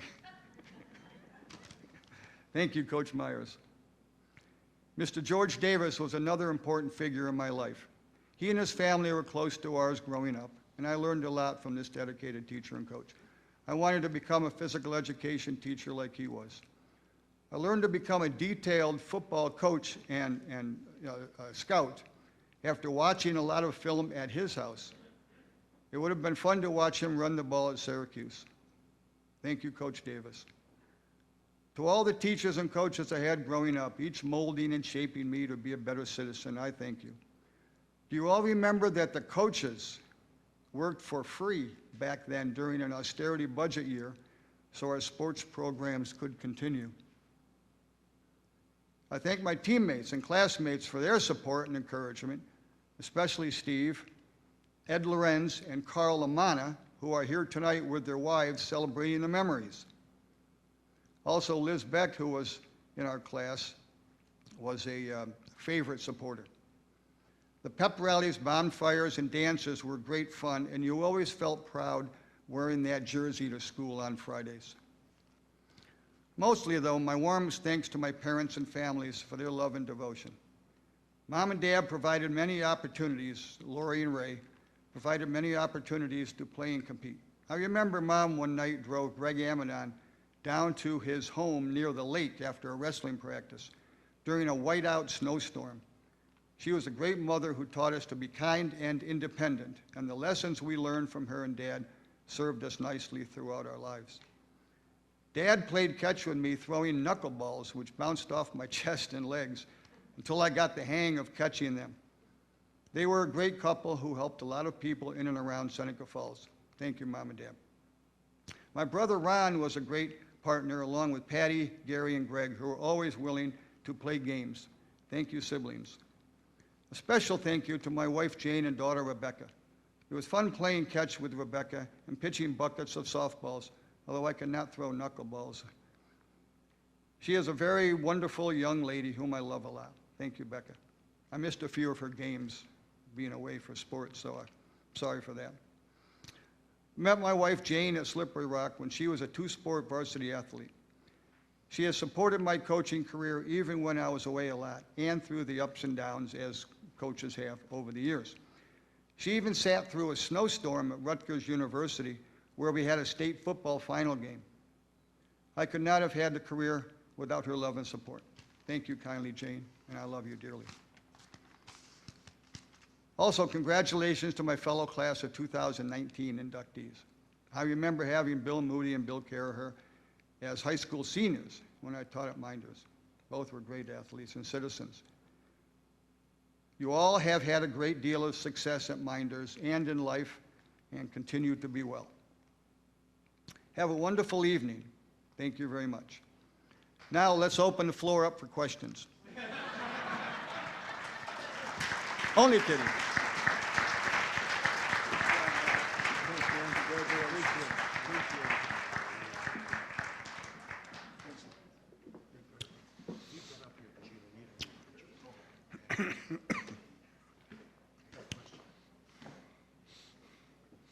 Rod has a question, but he doesn't want to ask it.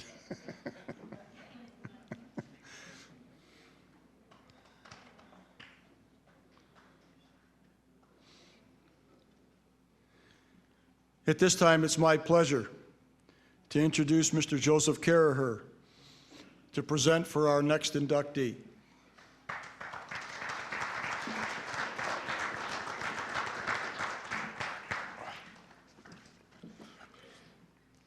Good evening.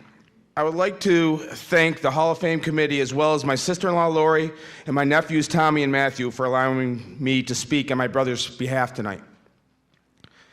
I would like to congratulate all of tonight's inductees as well as the past inductees. It's a great honor and something to be proud of.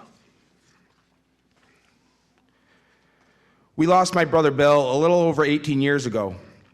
I still think about him every day and miss him very much. It gives me great pleasure to be able to introduce Bill tonight because I know how much this means to him. He's looking down with a huge smile on his face, and he is thrilled and honored with this Hall of Fame recognition. Bill loved Mynderse sports. He wrestled and played lacrosse in high school, but he was a huge supporter of all Mynderse athletics teams. He frequented football games, wrestling matches, and lacrosse games for years, even after he left town. I can't remember him missing any of my games in high school and very few in college. When I was in school, he never missed a game. When I was coaching, he very seldom missed a game as well. He loved the game of lacrosse, and he made every Mynderse lacrosse game that he could. And with that, he holds a special place in my heart. Bill had a passion for the game of lacrosse. He had the privilege to play for two of the greatest coaches that he loved very much, Hall of Fame coach Al Henry here at Mynderse and Paul Rose at Geneseo State. Bill's work ethic in lacrosse was unmatched. This was in the speech before, but we've already had a couple references tonight about Kevin Cabot's speech and touching the line, but Bill was the touch the line kind of guy. He worked really hard. When he was playing, he was always working to get better.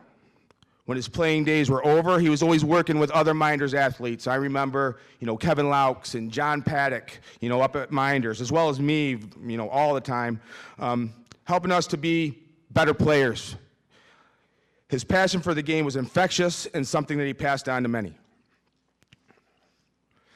But more than anything, my brother loved his family. He was a proud husband and father. He held his wife Lori and kids Matthew and Tommy on a pedestal and loved them very much. He never missed a family event, and if something was important to you, it became important to Bill. He was selfless and would give you the shirt off his back if needed. He loved any family get-together, and he never missed them. He cherished time that he could spend with his family, and we all miss him anytime we get together.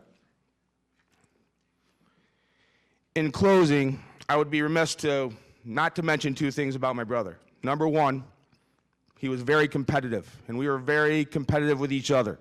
We both thought we were the best lacrosse players ever. Also, my brother was a big ball buster. He liked to bust people's chops and get under their skin a little bit. So with that in mind, I'd like to say a couple things to my brother Bill. Firstly, I'd like to say how much I love him and miss him, and thank you for taking me under your wing and giving me the tools to become the best lacrosse player in the Caraher family. I'm sorry, but I had to put that in there. So now it is my honor to introduce my brother Dan, also a Hall of Fame member, who will accept this award in Bill's behalf.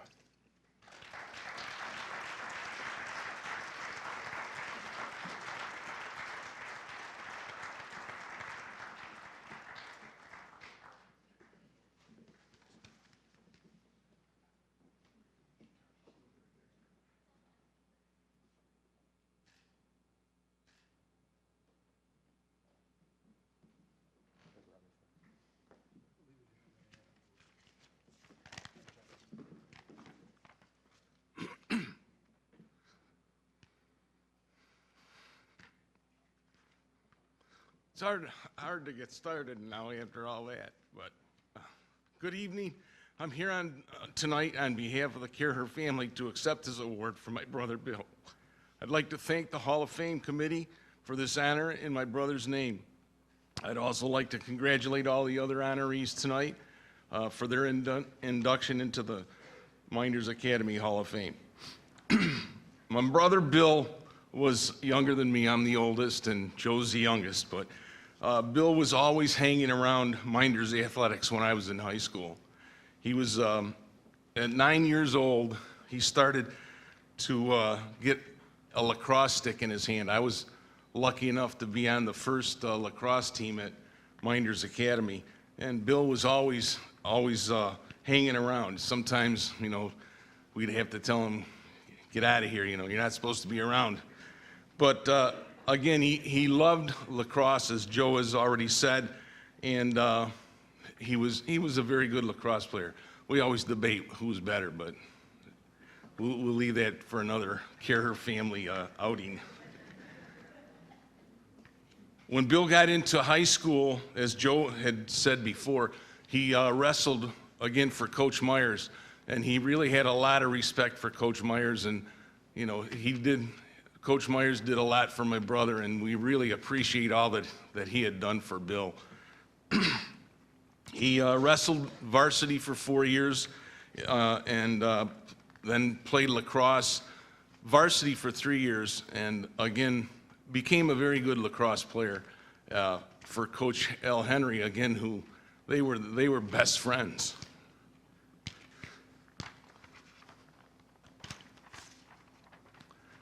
After his high school career, Bill went on to Geneseo and again played lacrosse for 4 years at Geneseo and was a very good lacrosse player.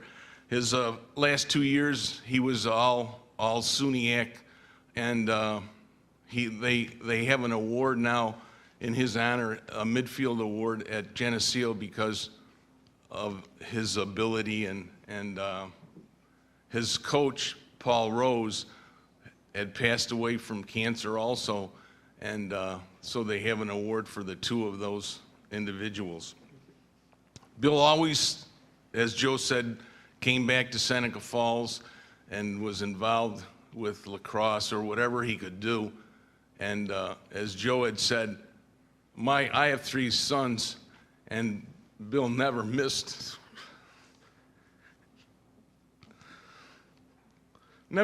a test that he could attend for them. He just loves sports and is deserving of this honor. Again, as Joe had mentioned earlier, we sort of should have put these together because we're saying the same things. But his love for athletics, his family, his wife Lori and sons Tommy, who couldn't be here, and Matt, who is here with Lori, they meant the world to him. That was the greatest thing that ever happened to him when he met Lori and married and had the children, and he just doted over them. That was his life. But in closing, again, I know I've said things over and over and over, but thanks for this honor. I know Bill's looking down with that little sheepish grin that he always had, and just thank you again for this honor. Thank you.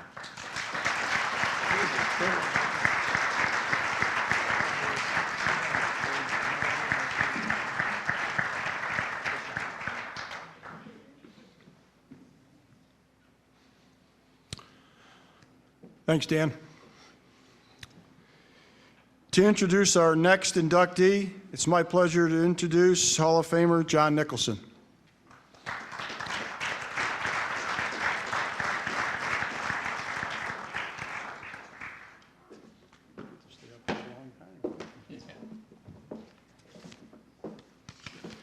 Thank you, Tony. I consider this a special privilege to get to introduce two of my former athletes into the Mynderse Academy Athletic Hall of Fame. Please take time to read the bios when you can of all the inductees. It's amazing to see how successful athletes at Mynderse are as adults. It says a lot about their parents, the Seneca Falls community, and especially the educational system and the benefits of being involved in athletics. My first person tonight was a 4-year starter at Mynderse Academy for the Mynderse Academy baseball team, and later a very successful baseball coach. He had his first pitching start as a freshman at Canandaigua and pitched a no-hitter into the 7th inning, when with 2 outs, a runner got on by an error, and the next batter hit a line drive at our right fielder, and it went over his head, and Bill had his first of 9 one-hitters. He never had a no-hitter, but he never gave up more than 3 runs in one game in 4 years of pitching, averaging over 10 strikeouts per game. I wasn't around when Hall of Famers John Panucci, George Valiceni, or Joe Lawson were pitching for Mynderse, so I can say that Bill Moody was the best pitcher from 1970 on. When he wasn't pitching, he was playing center field or first base. He always wanted to play shortstop, and I'm sure he could have, even as a left-hander. He was pretty stubborn, but I was a little more stubborn, and he wasn't going to play shortstop. Bill was also one of our best hitters. He either batted 3rd or 4th in our lineup. After high school, he got married to his high school sweetheart, Kathy Nettie, and settled into his community, but continued to play ball for Ann Suff's Waterfalls Cardinals, where he once again excelled. Bill always wanted to help out with coaching. He even told me he would do it as an unpaid volunteer, but not to tell his wife, Kathy, that.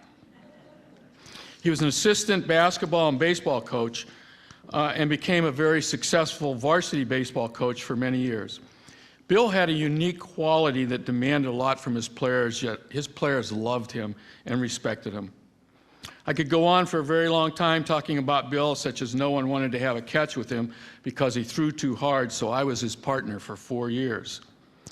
Or that this is the first thing I heard when I moved to Seneca Falls. There's a young man who can stand at the rec center and throw a snowball and hit a moving car on Baird Street.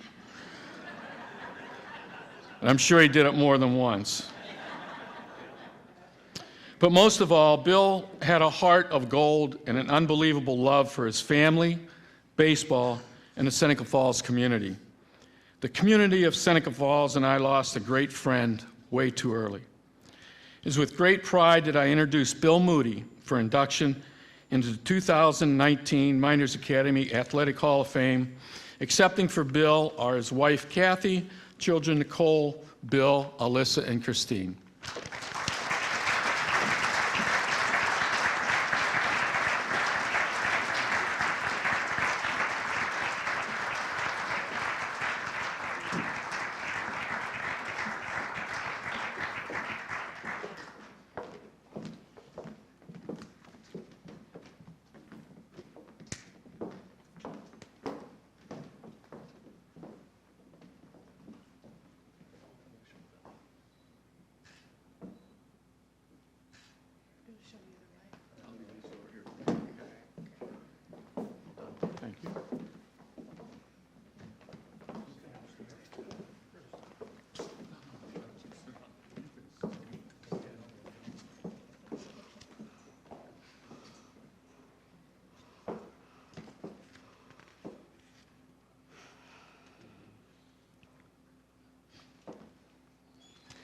Good evening. On behalf of my family, we are honored to be here tonight to celebrate the athletic accomplishments of my father, Bill Moody. I would first like to thank John for delivering such an accurate and complimentary introduction. When Bill was only 4 years old, his father passed away. He grew up with you, John, as his father figure while you were his coach. You were an important part of his adult life as a mentor and a lifelong friend. Thank you to the committee for all of the work that you have done to make this weekend so memorable. Congratulations to all of the individual inductees, as well as the 2003 boys tennis team, and to all of the past Hall of Fame members. My father's involvement in Seneca Falls athletics spanned more than 3 decades in a variety of roles. In his youth, Bill enjoyed all sports with friends and family, but focused on baseball. Bill was on Little League teams, All-Star teams, and American Legion district teams, playing for his future father-in-law, Nick Nettie, who is a Hall of Famer himself, and future brother-in-law, Mike Kelly. He then went on to compile particularly impressive pitching statistics over his 4-year varsity career. In 1998, for Father's Day, I made a scrapbook for my dad of all of the newspaper clippings that his mother had saved. Upon learning of our father's induction into the Mynderse Academy Athletics Hall of Fame, I went to my mother's house to look at the scrapbook and read the articles to reminisce and to help me write this speech. One article caught my eye that described a 1973 sectional game against Sodas. After leading 1-0 through the first 6 innings, Mynderse surrendered the lead and trailed by a run. In the top of the 7th inning, my father flew out to center field, but the team rallied behind his pitching and were able to take the lead. The article said, Moody, who hustled around thanking the Mynderse players for giving him the lead, sent the Spartans down in order in the last of the 7th. He took pride in recognizing his teammates for their hard work, and that shows from this quote in the newspaper. Without great coaching and great athletes as teammates, he would not have compiled a career pitching record of 22-6 and been on league champion teams in 1973, 1974, and 1975. Without great coaching and great athletes as teammates, he also would not have received the MVP award at the high school sports awards ceremony for 3 years in a row, as well as honorable mention as a sophomore and first team all-league selection for his junior and senior years. Bill compiled a total of 127 2/3 innings with an impressive earned run average of only 1.51. In 1975, as a senior, the team was declared Section 5 Class AA co-champions with Pittsford Sutherland after 6 innings of play because the rain made it too difficult to continue. Angelo Suffredini, also a Hall of Famer, who unfortunately passed away a few weeks ago, coached my dad for 2 years on the Waterfall Cardinals team, which was a semi-pro baseball team that was started in 1964. Suff's son, Phil, a teammate of my father in high school and with the semi-pro team, shared a story from the 1975 team when the team won the semi-pro state league. After 10 innings of play, the opposing team had runners on first and second, and Suff walked out toward the mound, fully intending to change pitchers.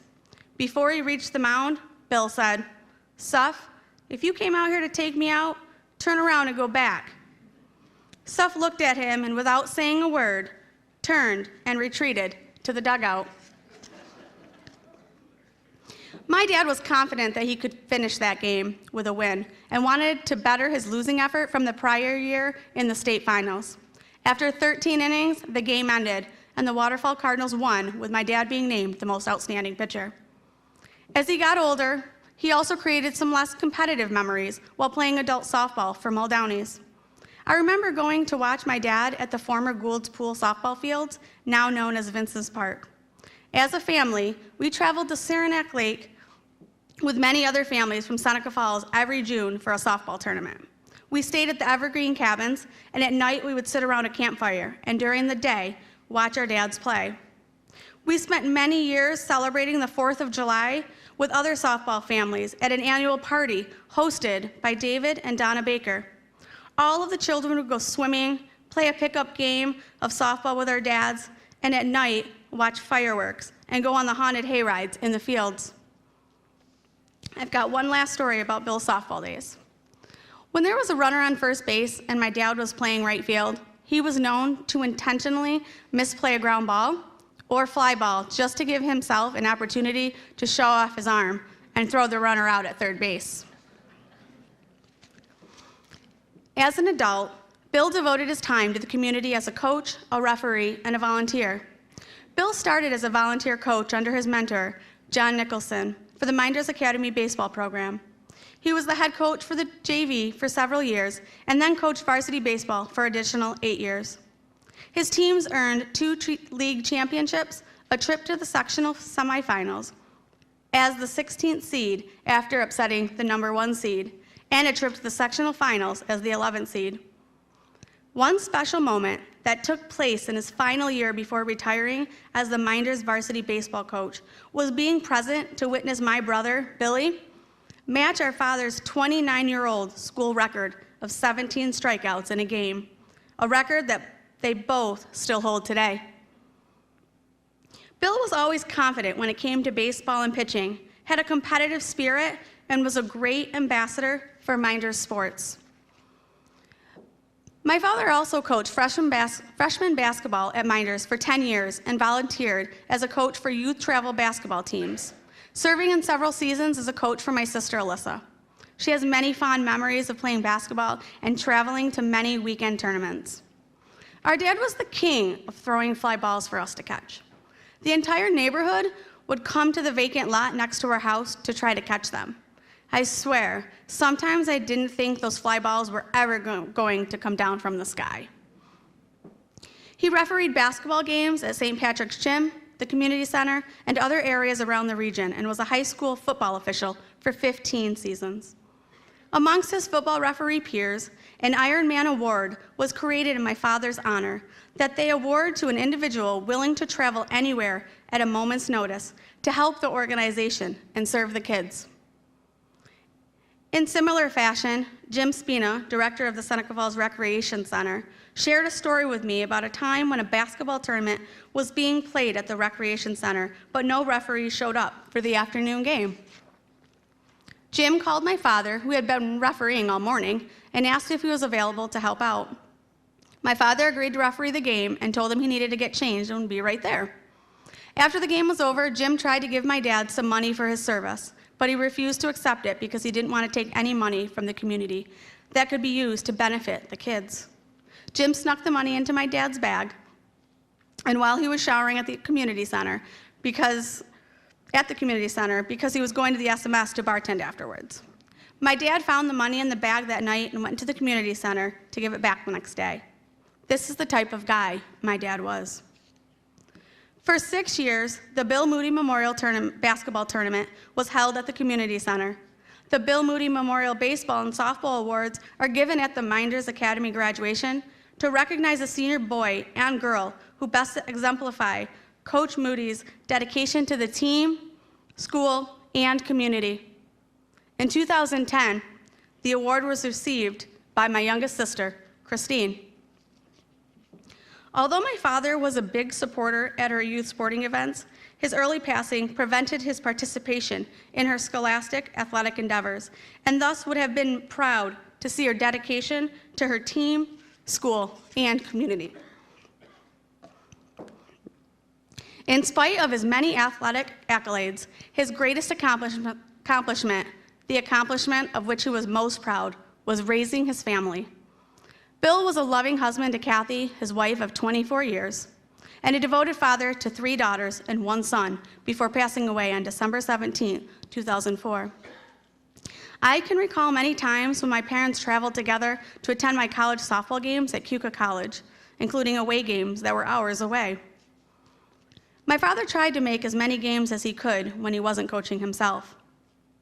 He dedicated his life to sharing those important events in our lives, and that has provided each of us with memories that will be with us forever. Our father would have been overjoyed to be able to say that he was a papa to 3 grandchildren, with another expected at the end of this year. Although he is not here to accept this recognition, his contributions have left a positive impact on the Seneca Falls community and created a town filled with stories and memories that I still hear regularly when I cross paths with people who knew my father. And although not all are appropriate for this gathering, most are quite humorous. The last story I have is a classic that has been told to us by many different people, although his firsthand account was provided by Mel Delafave, which John has given a little bit of background on this. While a sophomore in high school at Mynderse Academy, my dad was standing in the rec center parking lot, and there was a classmate standing on the Bridge Street Bridge. A group of classmates were standing in the doorway of Lena's. For those that don't know, Lena's was a homemade soda shop, 1 door down from where Antonina's was. The group standing in the doorway yelled to the boy on the bridge, "Okay, throw," and he in turn yelled, "Fire away," to my dad. My dad threw not 1, but 2 snowballs from the community center parking lot that traveled over the bridge and landed about 10 feet away from the group standing in the doorway of Lena's. Try it someday, then you will be more impressed. Bill respected, honored, and appreciated the community of Seneca Falls and would be humbled by this acknowledgement of his efforts. I ask those that are here tonight, please share stories of my dad whenever the opportunity arises with one another. Please never forget him or his snort, and keep him in your hearts always. Thank you from the bottom of our hearts, from his entire family and friends.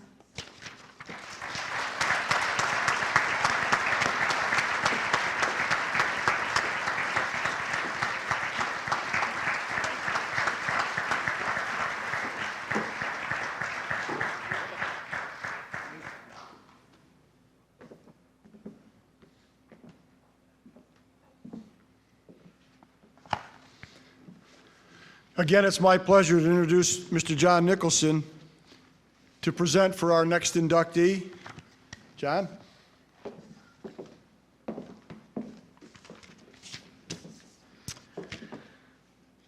A 3-sport athlete in football, basketball, and baseball, having all league honors in each sport. One of the smartest athletes I ever had the privilege of coaching. He worked very hard on his skills, and I'm sure his 3 older brothers, Carl, Cliff, and Steve, helped him in this development. But his desire to study and learn as much as he could about these sports was exceptional. I'm sure that he knew the different roles of all the positions in each sport that he played. I'm positive that he could have been plugged into any position and done a great job. I asked him to play many positions on the baseball field, and he never complained. He just went out and performed at a very high level. After high school, he continued his education in athletics at Herkimer College, where he earned an associate's degree and went on to Murray State, where he played basketball. David graduated from Murray State with a degree in health and physical education. And fortunately for the Seneca Falls community, David moved back to his hometown and taught health and physical education at Katy Stanton and coached 3 sports at Mynderse. His coaching career at Mynderse was also very successful. Coaching the high school basketball team to the War Memorial, he also coached the baseball team to a sectional title. He was also a very active volunteer in the Seneca Falls Community Recreation Department. David decided to get into educational administration and became an athletic director at 2 different schools before settling into the AD's position and later a high school principal at Cicero North Syracuse School System, where he is still an advisor. No matter what David has undertaken in his life, he's been extremely successful. Officiating football, where he's worked in the state finals many times, involvement in auto racing, and an educator. He's still very active in all these activities. But most of all, he's been a wonderful husband to his wife, Linda, a great father, and a grandfather. And on a personal note, a true friend. It is an honor and privilege to introduce my friend, David Farney, to the 2019 Mynderse Academy Hall of Fame.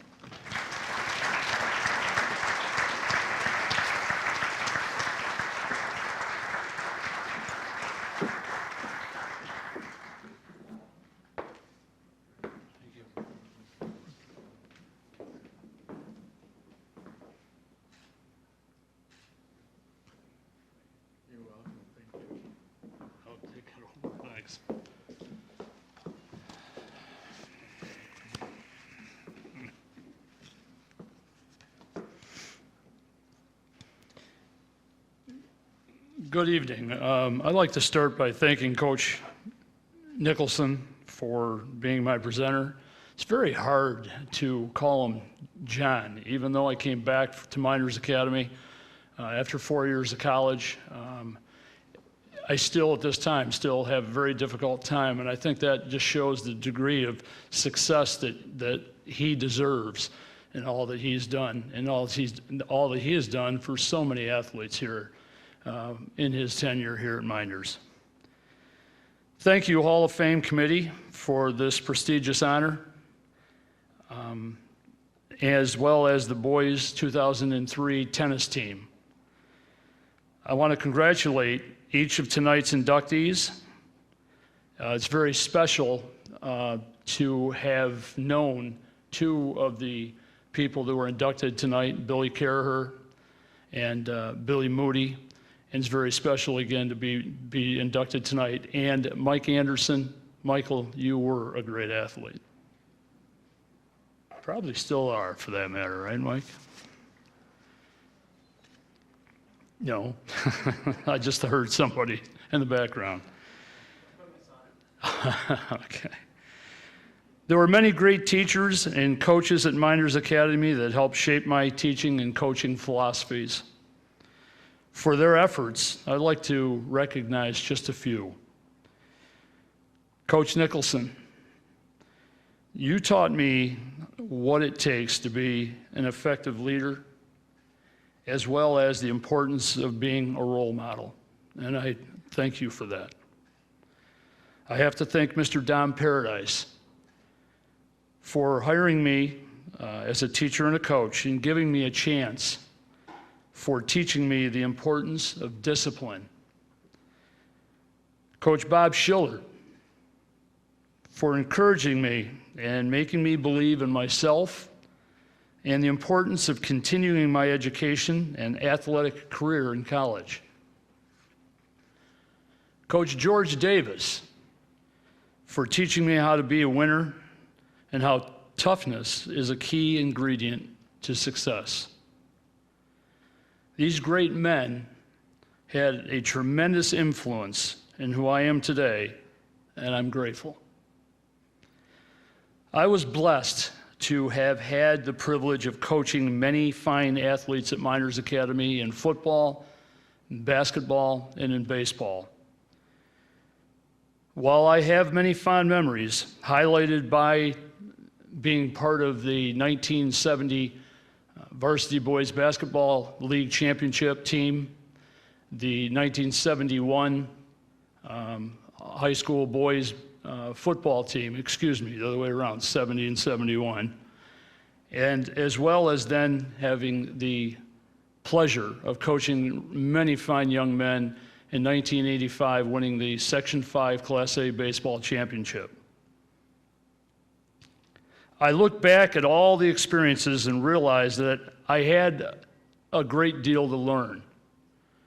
These experiences, however, I think helped me grow, to grow as a leader, to get involved and become then an educational administrator at Union Springs Central School, at Phoenix Central School, and then culminated with my experience and years at North Syracuse. I have to thank my parents, my brothers, my sister for their support, their influence, and their motivation. Dinner table conversations were sometimes very interesting when I was an athlete in the Farney household, as well as when I was coaching. It was not always easy to follow great athletes, of which I've always felt that my brothers were. I have great memories of Seneca Falls. I have great memories of Mynderse Academy. Our community was a special place to grow up. Memories that I'll cherish forever. My family, Seneca Falls, my many teammates and all the teams that I played on, all taught me how to always try and do the right thing in life. Thank you to my wife,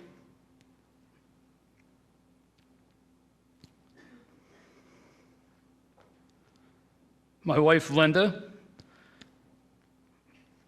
my 3 daughters, Lindsay, Tara, and Ashley, for their love and their support. My wife has been my biggest supporter for 48 years, starting here at Mynderse Academy during our junior year.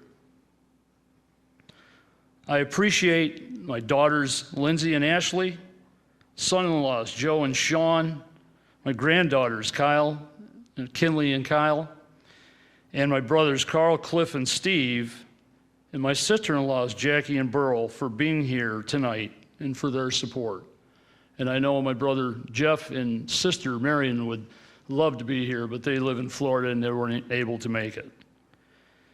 And finally, once again, thank you for this great honor, for this great weekend. I'll always remember being inducted into this great community and schools Hall of Fame. Thank you.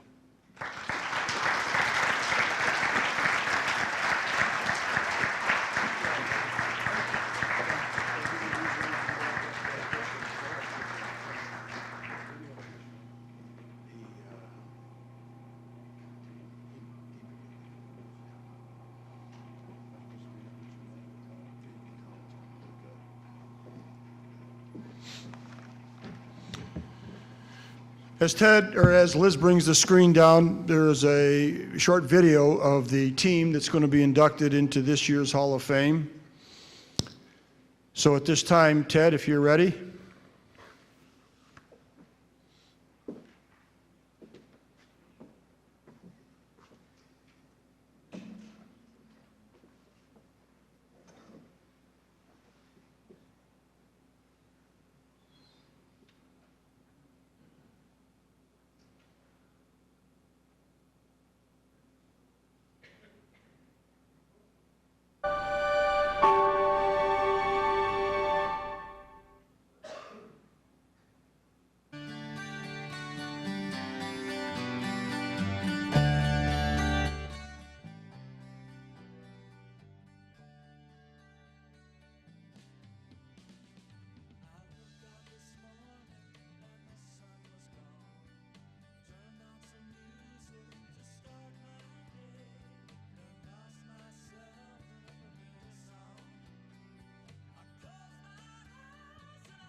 On that note, it's my pleasure to introduce a Hall of Fame coach in his own right, Mr. Mike Merriam.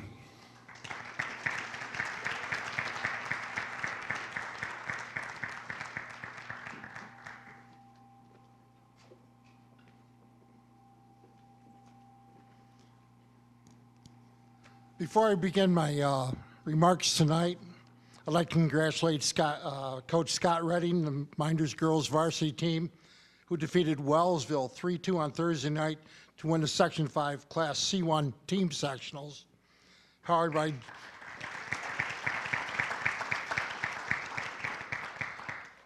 by senior Rachel Mahoney's come-behind win at third singles, recovering from a 4-1 deficit in the third set. It's quite an accomplishment. Rod, Ted, Tony, members of the Hall of Fame committee, members of the Hall of Fame, ladies and gentlemen. 3 years ago, I had the great honor and privilege to be inducted into this hall as a longtime tennis coach at Mynderse Academy. Okay. And I commented at the time that, contrary to the belief of many, coaches don't make great teams. Great teams make coaches. As proud as I was that evening, I'm even prouder tonight to introduce one of the most outstanding teams, not only as part of the tennis tradition, but in any sport ever to represent Minders, the 2003 boys tennis team. And what was the prognostication that year? Finger Lakes Times had us figured for third place in the Western Division.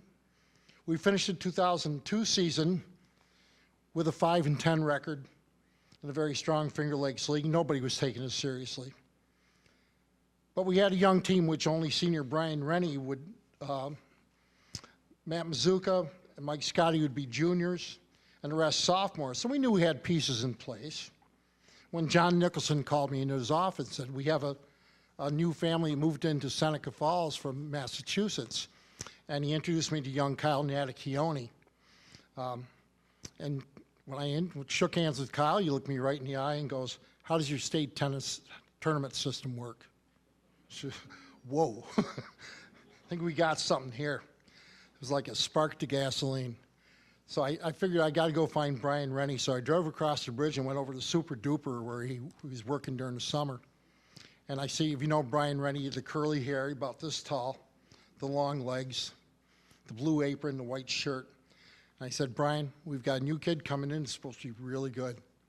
And for a second, Brian, the disappointment was in his face because he really, had played first singles the year before. And he thought he'd lose his position. And then all of a sudden the smile came because all of a sudden he knew what we had. Because to Brian, it wasn't just about him, but the team. So the boys all got together, started playing all summer, and when winter came, Kyle, Brian, and Phil Ortego played tournaments in Syracuse and Rochester. And we joined the USTA League in Syracuse, so played the best competition in Central New York. So when the season started, we were ready. Brian did move down to second singles. Phil bumped to third. And as strong as that singles lineup was, we had an overwhelming advantage in doubles. Kevin Gillen and Mike Scotty won 23 times at first doubles, and Matt Mazuka, John Adler, and Alvin Chen rotated second doubles. And when I wanted to give someone the day off, Mike Serza, Darren Lorenzetti, and Dave Moses were ready. That's a lot of firepower.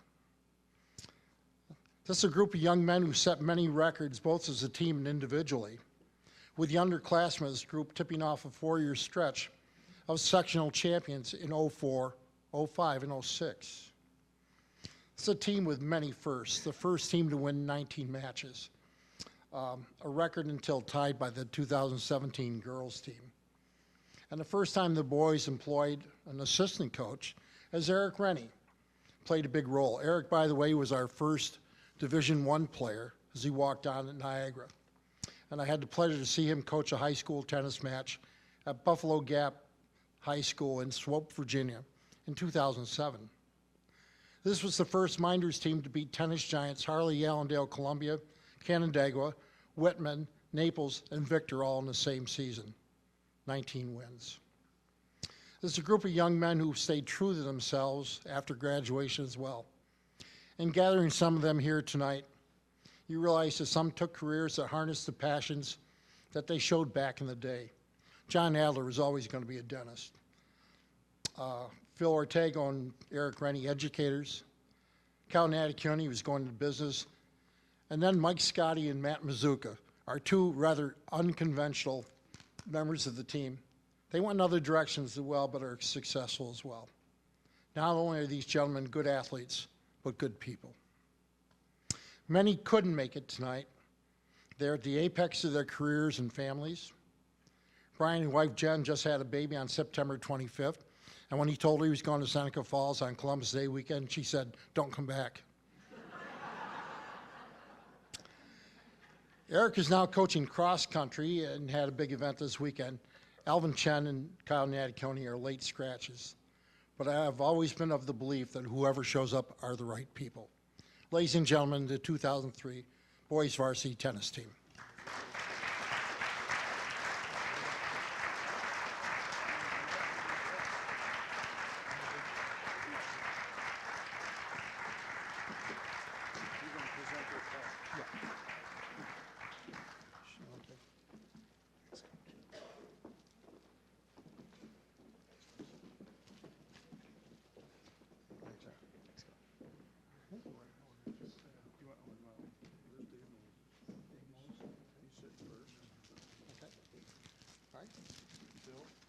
Dave Moses.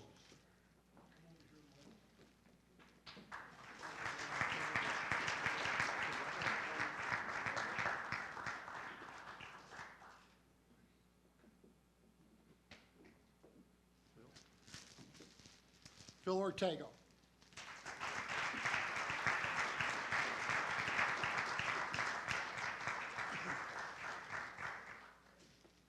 Darren. John Adams.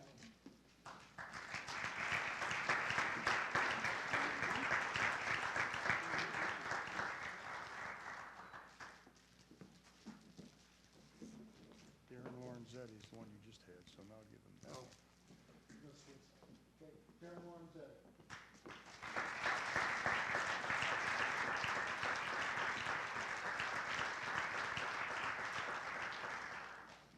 Matt Mazuka. Okay. Matt Mazuka.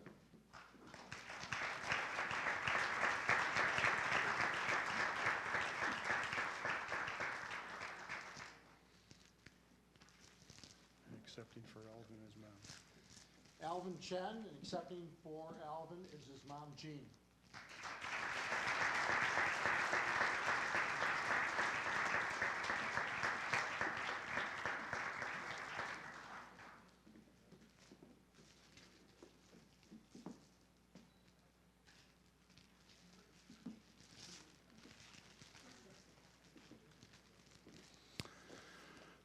And of course, the coach of this great team, Coach Mike Merriam.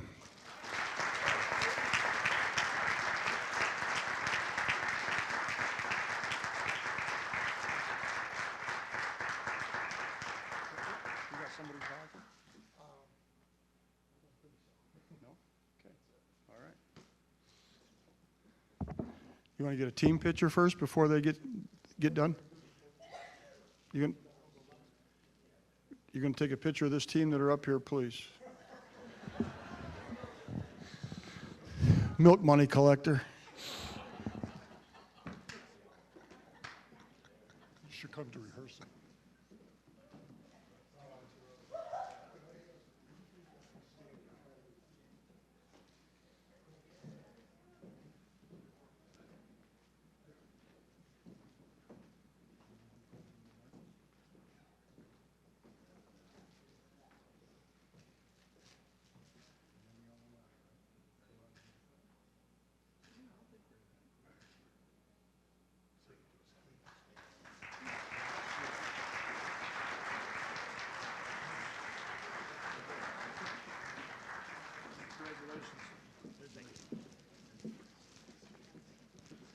Thanks, Tony. Congratulations.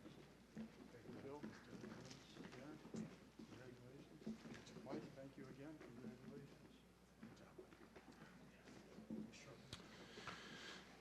And now for some closing remarks, Mr. Rod Verkey.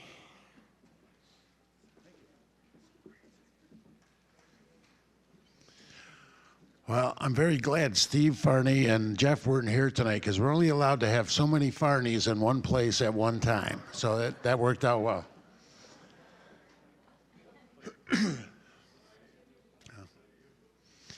Congratulations to all the inductees and the presenters tonight. Very good. Go ahead. They deserve it. The part about this thing that I enjoy the most is hearing the emphasis on the family and the community and the school that they grew up in, and that's important. And it's nice to know your names, your faces, and your stories will hang in the halls of Mynderse Academy forever. So make sure you tell your friends, your relatives, your kids, your grandkids, and please visit the Hall of Fame and come up and take a look at it because it's very good. We hope we've created some new memories for you that will carry into the future to go along with the ones you had for the past. Remember, new inductees and presenters, you must come up after for pictures, so don't leave. And don't forget Seneca Falls Country Club immediately following this. Please go down there. We're going to have another continuance of our event tonight. And lastly, in closing, do something good for yourself every day and do something good for somebody else. It'll make the world a better place. So thanks for coming, and don't leave yet, though, because we're going to have the alma mater.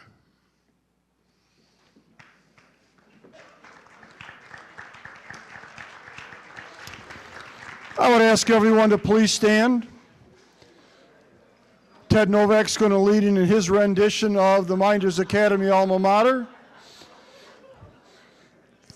The lyrics are, you can join him. The lyrics are on the last page of the program. I'm ready, Ted, when you're ready. Proudly stands our glorious Mynderse, beautiful to view.